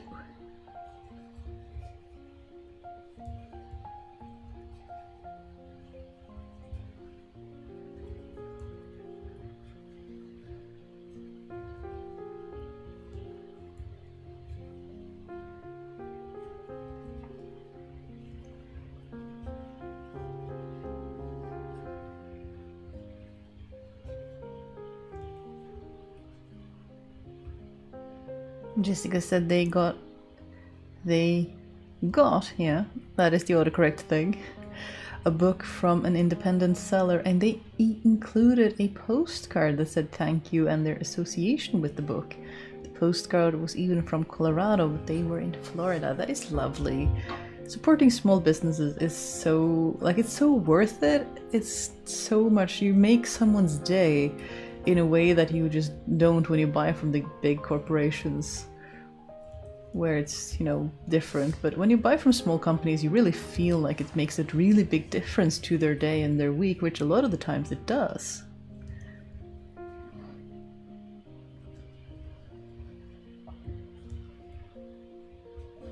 Blue Iris says they are taking a break from their doubling up stitches on their own design of running stitch outline Phoenix. Ooh, that sounds exciting. The level of thoughtfulness blew my mind. Yeah, that is very sweet. Like when you get a really personalized letter or package, or so, just package it really nicely from small businesses. It just, you know, you feel that you made a difference to them because they put that much care in the packaging. And that it actually makes a really big difference for someone.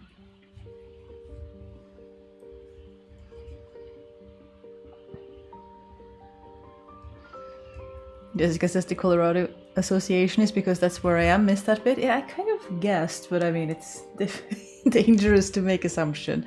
But that is very nice. It's very sweet of them. Wonder if they have one for each state, or if they just happen to have some from a trip to Colorado or something like that. And Owly Lady says they've done Christmas letters too. It's nice for people you want to tell how you're doing but you don't have regular contact with. Yeah, that is the thing. Although I have to admit, we are sort of... We used to do more letters than we do, or more cards, and we started to pare it down to those for who it means a lot more than, you know, people who write us back, and or family members who, you know, have an association with cards or maybe don't get a lot of cards. Whereas if you're just one out of many and they don't really have time to read them because it's a crazy time of year, then that's maybe not as much time. And Fruitstill says, around the death of our unborn baby, we got a lot of snail mail, and it was a great way for people to show their care without being so invasive. That is a very good point. And that it's something to do with your hands and like hold and read and being able to be in the moment perhaps as well during such a difficult time.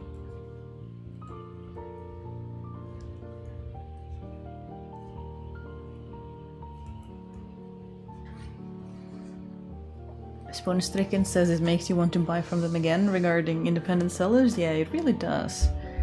And then you really remember them too, don't you? I had a colleague or like a family member who would always say that you're not a seller if you sell one thing. You are a seller when you make like the second sale to the same person. Like when they come back for the second sale, that's when you've successfully made the sale.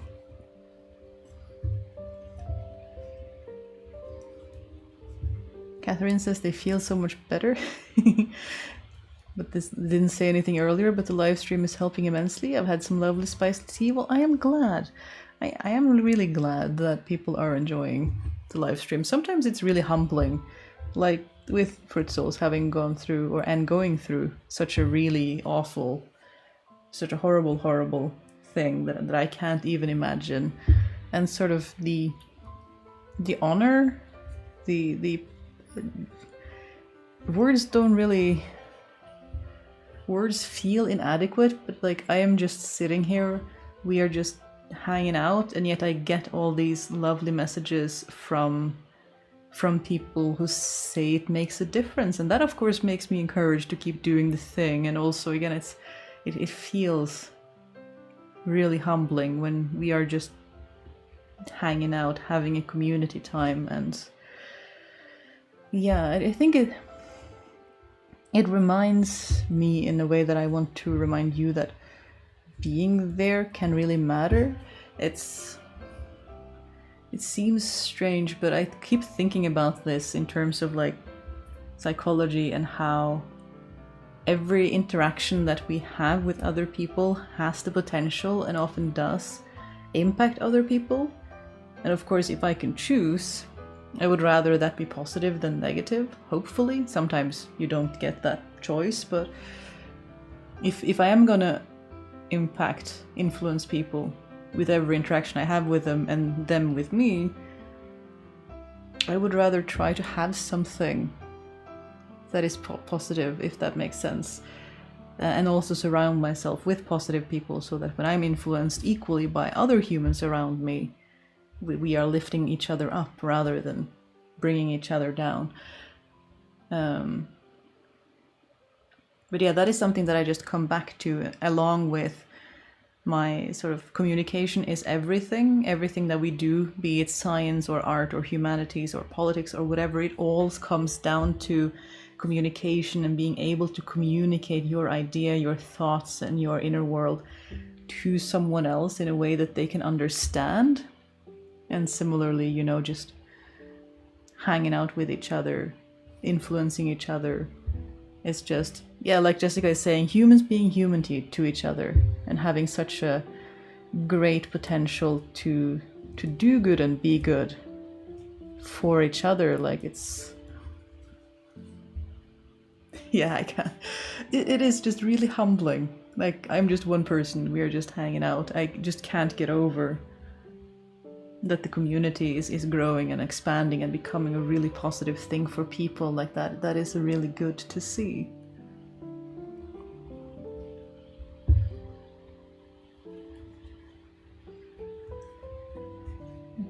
And back to said community, Owly Lady says that they've decided to postpone vacuuming until tomorrow morning.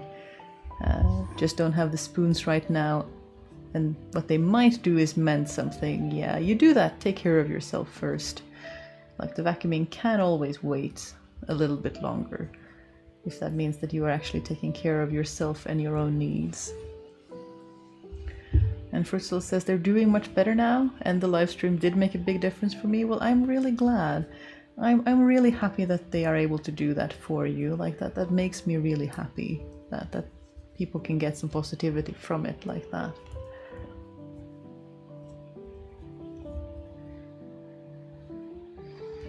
And Lee Art says, hello everyone, I'm tuning in and will be listening while working on a painting.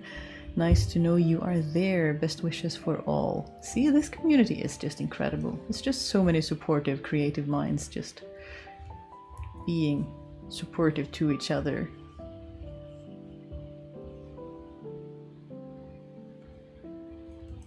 Blue Iris says, I look forward to these lives so much. I check in with a dozen friends most mornings, and this positive community helps refill my cup. I am really glad. It's makes me really happy that I kind of want to do more lives, but I'm not sure I have the spoons for it. So I'm I've been intentionally keeping it to one live a week, especially while we were moving and things were crazy and I couldn't really do much at all because I kept having to cancel either due to migraine or just things being crazy chaotic.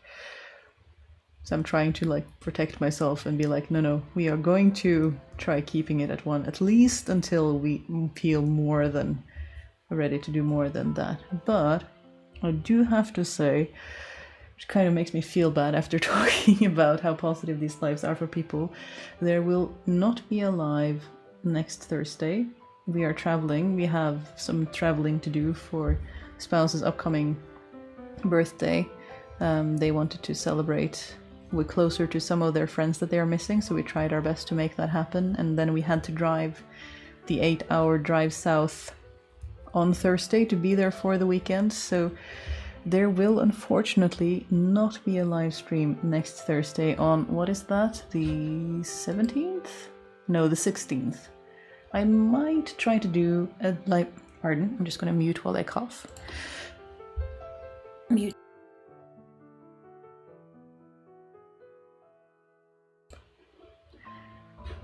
I might try to do a live stream at a different time, probably earlier in the week, because we will be busy the latter half, like the weekend and stuff. I'm trying to, maybe Monday or Tuesday, we shall see. Again, I will post updates in the Discord if you are there whenever they might be happening, because we are trying to, like I encourage Owly Lady to take care of herself instead of vacuuming, I also try to lead by example, which is really, really hard, because it's always easier to be kind to other people rather than yourself, doesn't it?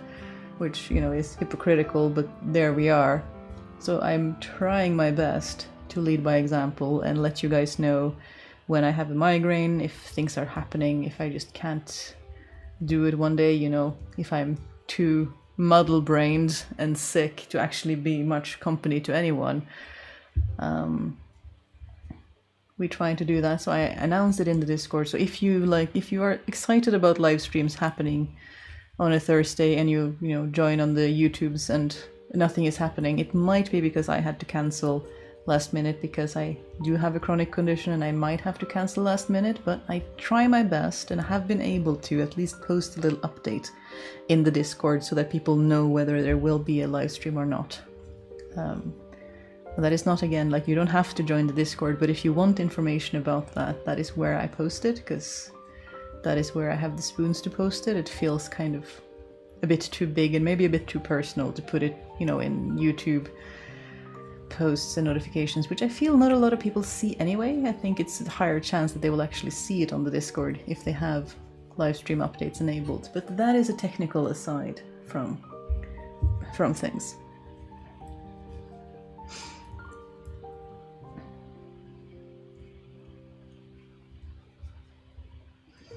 Jessica said they just finished the stitching and they're going to finish it off into a pincushion. And also letting Owlie know the vacuum would be too loud for the conversation, so you're making the right decision. So it's good to encourage people to do the thing that they want to do. Yeah, I want to make a pincushion too, Jessica, like another one, because whenever I'm actually sewing, if I am sitting in the armchair, although I'm quite enjoying being closer to the screen by sitting on my usual this is just a dining room chair, like regular hard chair, no fancy adjustments going on.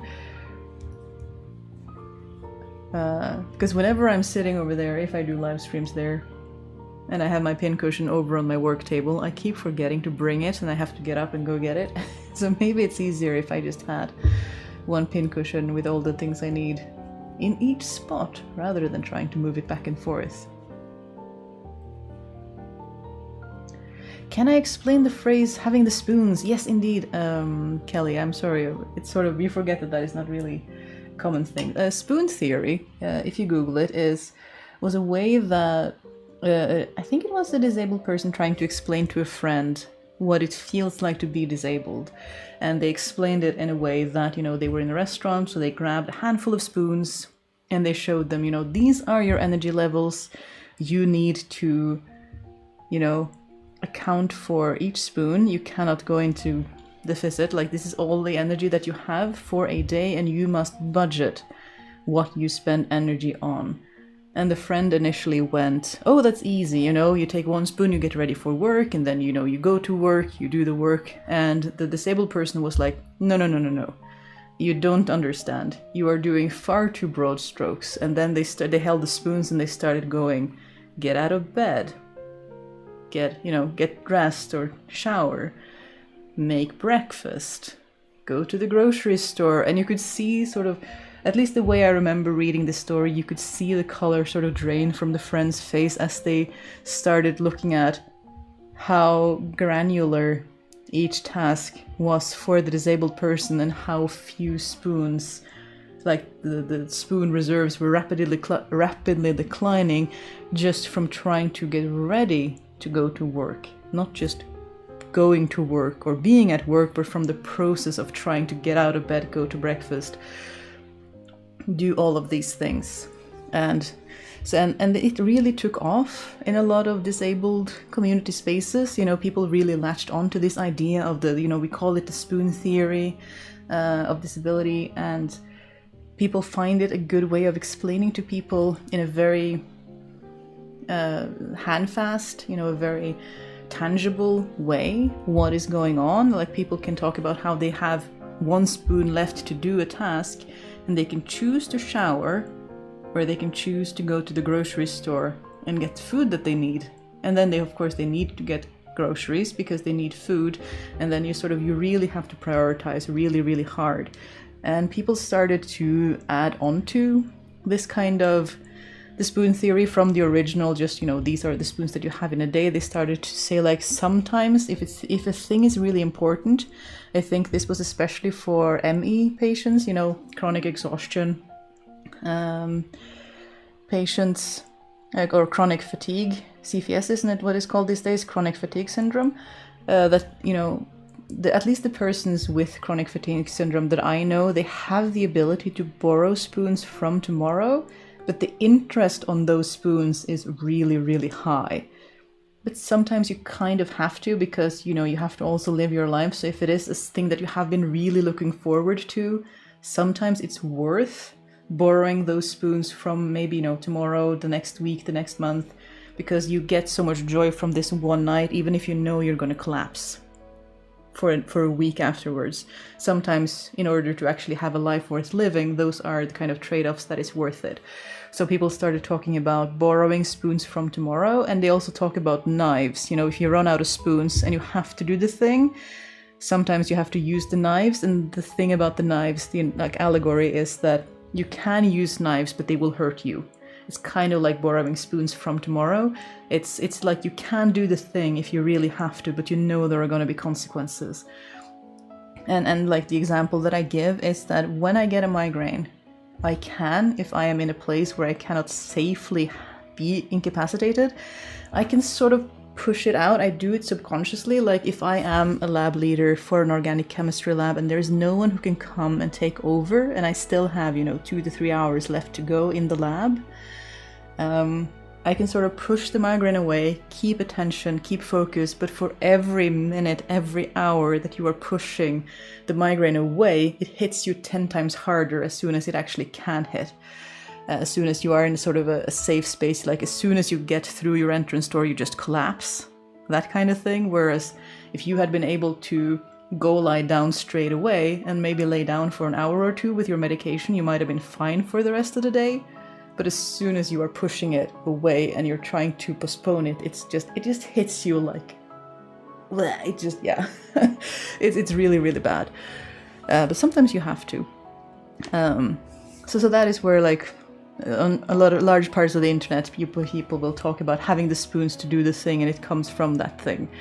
It comes from that spoon theory of trying to explain to non-disabled people how it works to have a disability, how you really have to ration your energy and your priority for what you can and cannot do. And they can vary from day to day, but there's always like a set ration.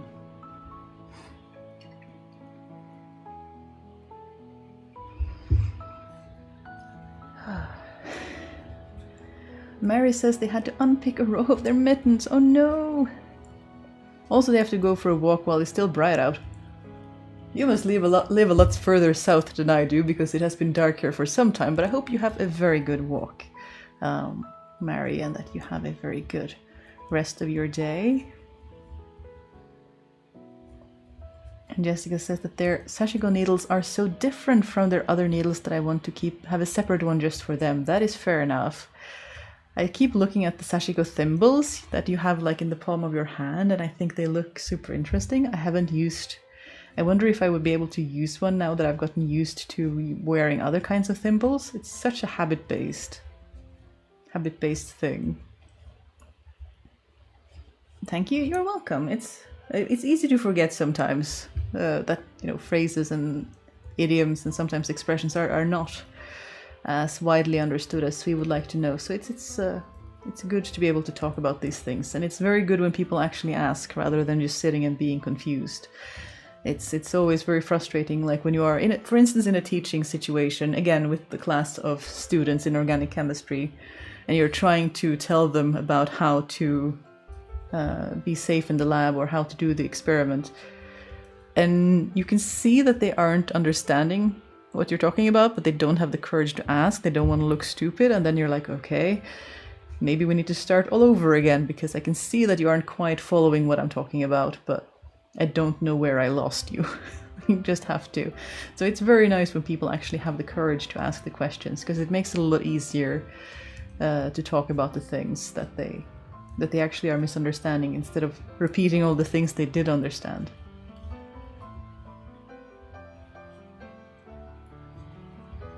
Fritzl says, and another good thing to keep in mind with spoon theory is that disabled people have less spoons than other people, and some things they do cost more spoons. That is a very good point. I completely forgot about that.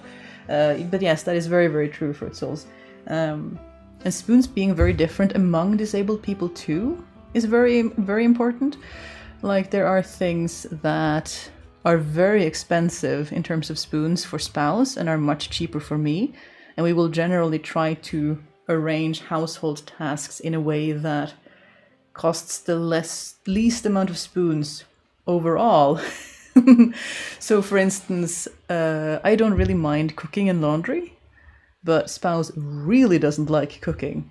But they don't mind the cleaning afterwards, which is a luxury for a person who likes cooking, so I get to go cook.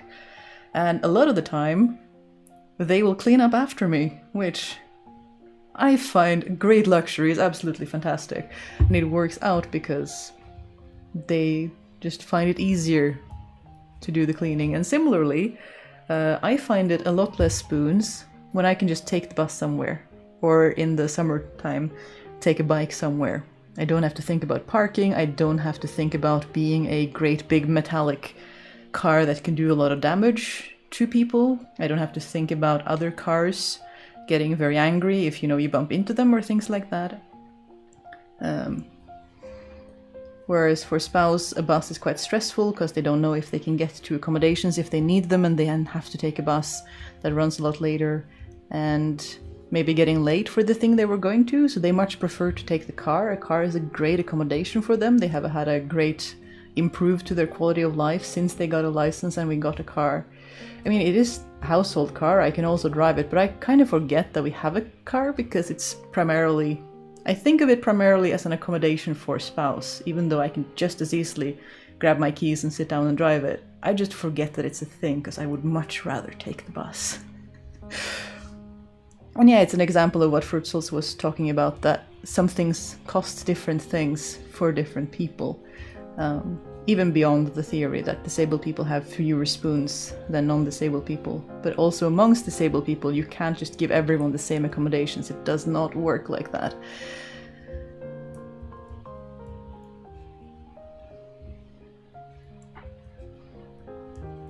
Jessica says, I saw a video that had instructions for a handmade palm thimble that is a little bigger, and I think I might try to make one of those next. Sounds like a great idea for a little project. And Dora says, I know about the spoons, but didn't about the knives. Make total sense. Yeah, that was an expansion that I heard about not too long ago. That, yeah, it makes sense. As soon as you talk about it, it makes sense. Because, yeah, you can often make trade-offs with your energy, but it's gonna cost ya. It ain't cheap. Kelly says they're 55 and have given up on being embarrassed. I like that. That is honestly one of my favorite things about growing old, is I'm finding what people have talked about with age is that you just care less about what others think. Like you have less care to give. You are less bothered by things, which I have absolutely found to be the case for me. Like, things are, I was already pretty easygoing when I was younger, but I find it even more now, and it is honestly very nice to just be like, you know what? You can dislike me, and that's alright. I can't change your mind for you. I'm just gonna go be over here, do my own thing instead. Have fun with having fun in life. You can sit there and be mad at me, that's up to you.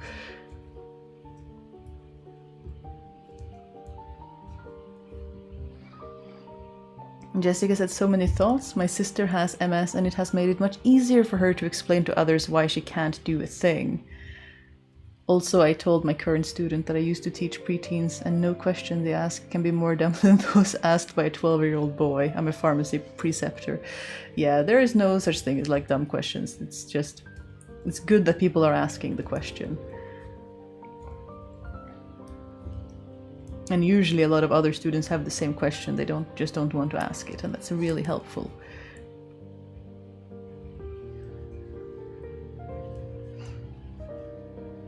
World Eater Void says, good stream time. First stream in a while I haven't slept through. I mean, I hear my voice is calming, but if it puts you to sleep, I'll take it. No problem there whatsoever.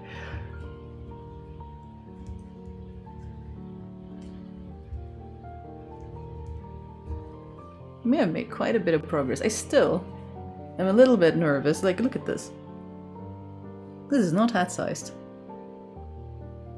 We shall trust the process. I did the math, they tried on the other hat, and we measured how much they thought it was too big, so we shall trust in the stretch of the net, that it shall be a size that is comfortable for them. If not, then we have a gift for someone. Sometimes that is just how we roll.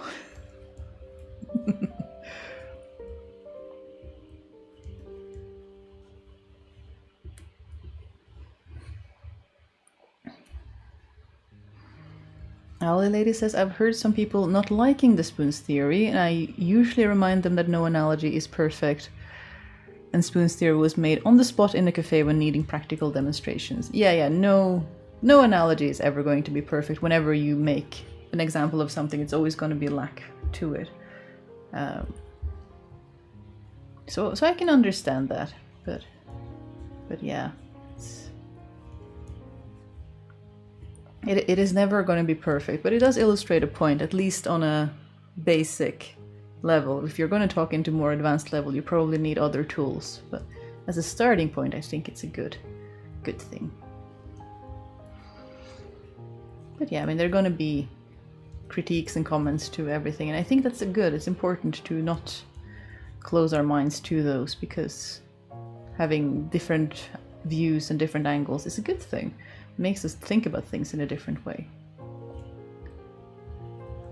And World Eater Void fills in with, oh, it's more that I sleep till noon most days and it's only 11 now. Yeah, that's a good point. Like, sometimes that's a thing. I am lucky to have a very strong sleep rhythm most of the time. It's a bit later now that it's winter. I find that I sleep longer in winter, and I've tried to stop fighting it, because it just is what it is, and I wake up really early in summer to make up for it when the light is everywhere. But yeah, I guess I am a morning person, and that is very, for me, that works well. Again, like, work with what you have instead of fighting it if you can. Sometimes makes that impossible, but as much as we can, it's good to work with our biology rather than against it. Analogies are like oranges, they are lousy hats. Yeah, I can understand that. That sounds like something Pratchett would write, doesn't it? Did he write that? Or is it just a fun anecdote? We were talking about Pratchett earlier.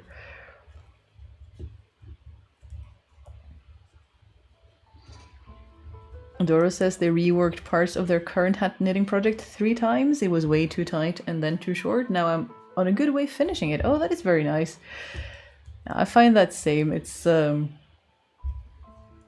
me, being a person who normally just makes up patterns on the spot, it can be frustrating when you have to frog things for the 3rd or 4th or 5th time, because you haven't just followed the pattern, but I just enjoy making things up. I just can't help myself.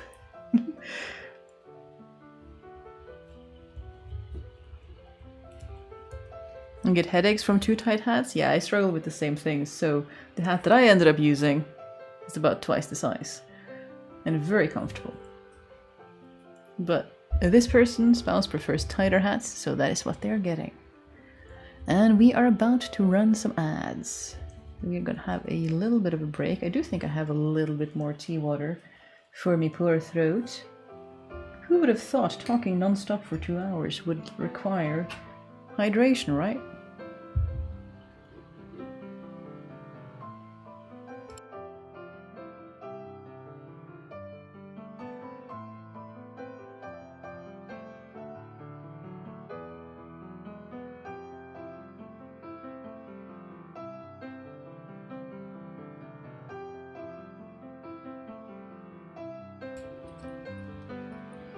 The winter turns you from a 10 a.m. gal to a sleep till noon gal? Yeah, I'm gonna be really bad, but I usually get up in summer when it's really light out. I usually wake up between 5 and 6, whereas in winter it's more like 7.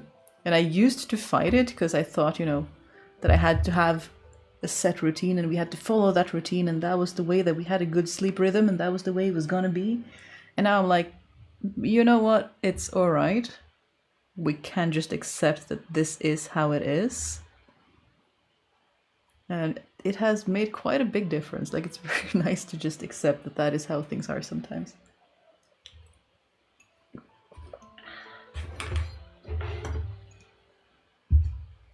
There we go. It is. Jessica says it is Pratchett-like. Maybe I'm channeling him. Yes. It's a good person to be challenging. Channeling, not challenging. But channeling. I like that analogy. Sometimes you need to have something to make people laugh, just because that makes people think as well. It's very, very good.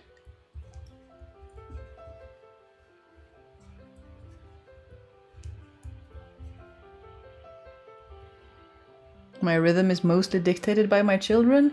Yeah, I get the impression that that is how it works for most people with children, that, you know, they are so determined, or sort of such a determinator in terms of when you wake up. Like, you can't really leave them to their own devices if they are quite young. You just have to make sure that they are safe and fed and watered and all of the good things. Children are very demanding alarm clocks. Indeed they are. We have some friends with young ones, and they absolutely make it known when they get up in the morning and that they are in need of being entertained and, I don't know, enriched, have fun things, read books. They are very cute though. They have all the best questions.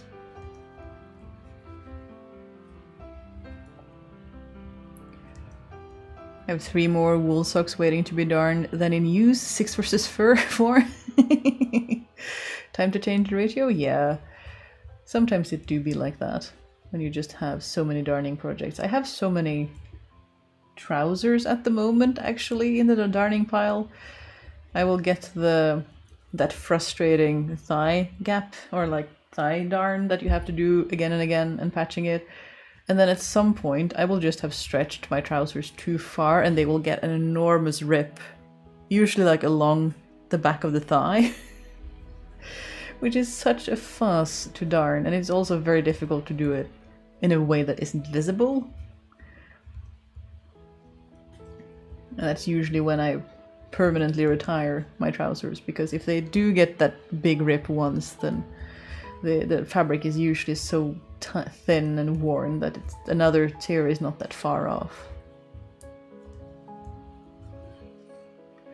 My Fritzl says my youngest is now in the yeah why phase. And the whys just keep going and going and going and going. I remember being in that phase. I just got redirected to the encyclopedia, which they placed.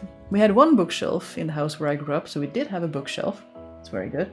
And we had one encyclopedia, you know, when you had it contained to one. Other people might have like a collection of actually quite big encyclopedias, but we had a condensed one, a little one.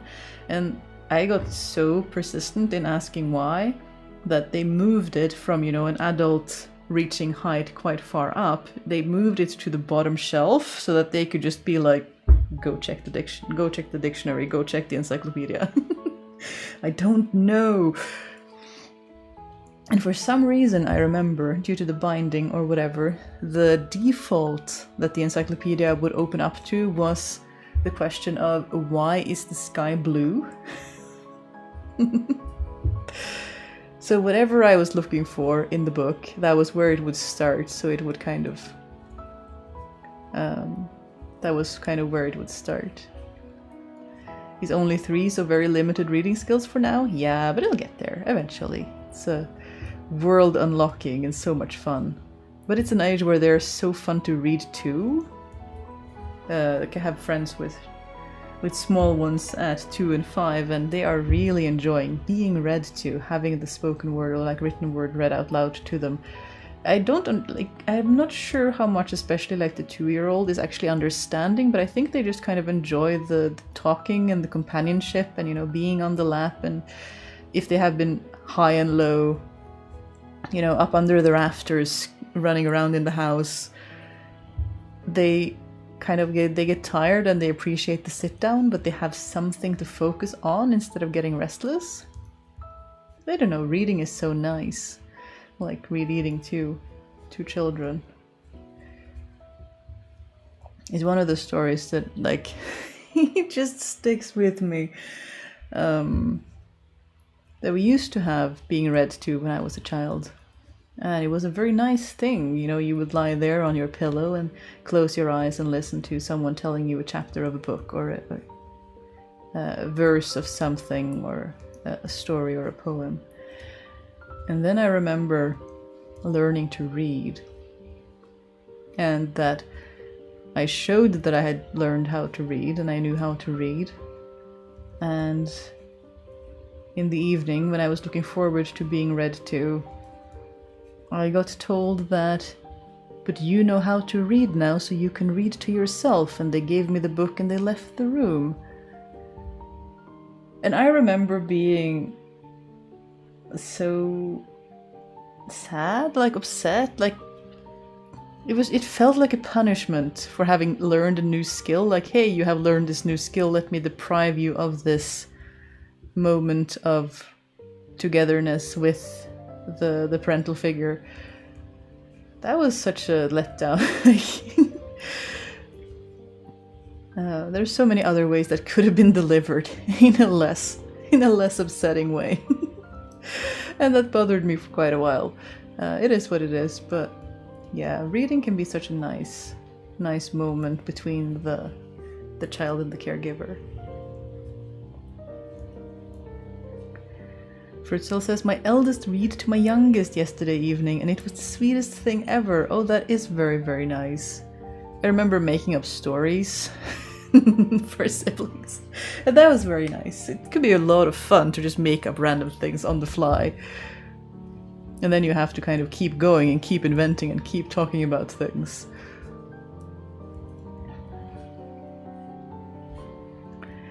Joanna says the encyclopedia was the reason I learned reading Fraktur as a child, because the only encyclopedia we had when I was little was an 1898 Mayors. Oh, that is a fun thing to be starting with.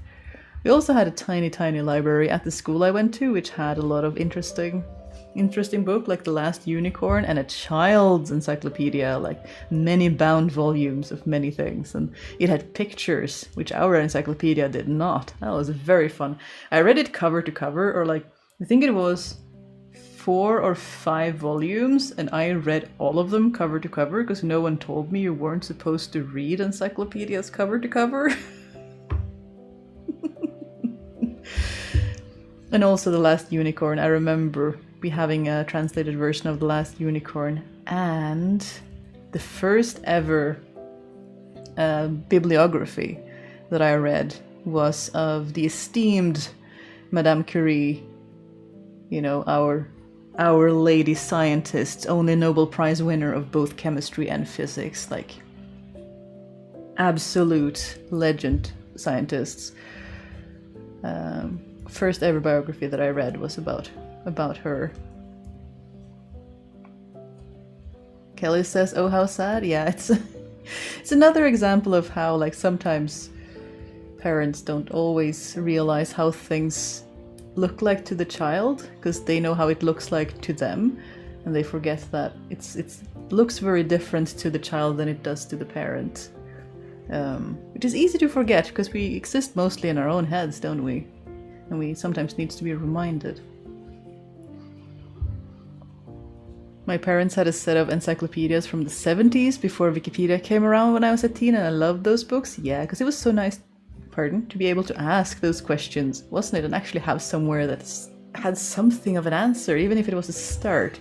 It gave you somewhere to start. Yeah, before Wikipedia and all those things came around. Dora says, I also read to my younger brother. We also listened to audiobooks and audio plays together. Ooh, I remember radio plays being a thing. They could be so nice and so entertaining. Oh, a lot of fun with those.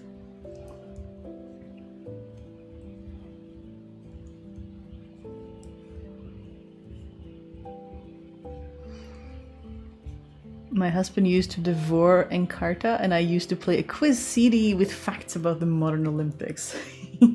Yeah, there are so many things that are fun when you have when you are curious and you just like knowing things. It is so fun to learn about things and actually figure out why that thing exists, and not just that they exist, but why? Why?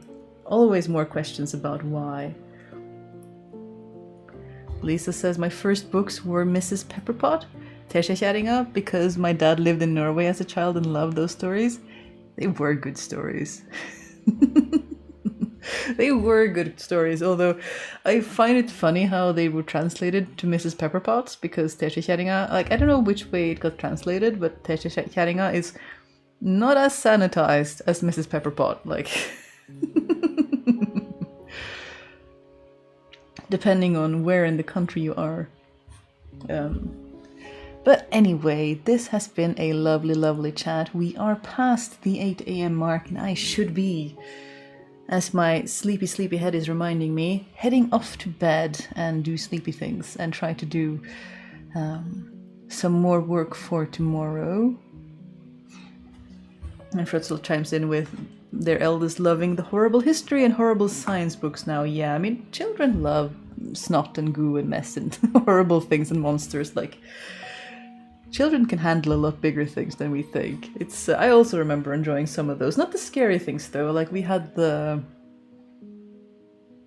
remember the Norwegian name Grøsserne, the green books that were horror stories for young teens, and they were something else. They were not for me personally. I went with other books, but oh, hello, Gooberface. Nice of you to pop by. But yes, we are just heading off for today, but lovely to see everyone. I hope you have a good rest of your day, rest of your week. Reminder that we will not have a live stream next Thursday on the 16th, because we will be traveling to celebrate Spouse's birthday. And I don't know if I will have the health to do one on Monday or Tuesday instead. I hope, but I can't promise anything, because usually when I try to do that, I get knocked out by migraine, because they're like, oh, you had plans to do this thing, let me change those plans. So I can't promise anything, but I might try. But it's announced in the Discord if and when we do. Blue Iris only has a few stitches left. Well done. Absolutely good. Have a great birthday next week. Yes, I think Spouse is going to have a really good time. They enjoy celebrating their Christmas, and they want to see some friends that they haven't seen in person in quite a while. So we do hope that Spouse is going to have a very good time with that, and that it's an 8-hour drive one way, so it's quite a trek for a weekend, which is why we start on Thursday instead of Friday, so that they actually get the weekend to celebrate. So I hope that's going to be good. I think that's going to be good. Happy birthday to your spouse. I shall relay it onto them. But yes, I am procrastinating quite enough. Lovely to see everyone, and I will see you when I see you next. Bye!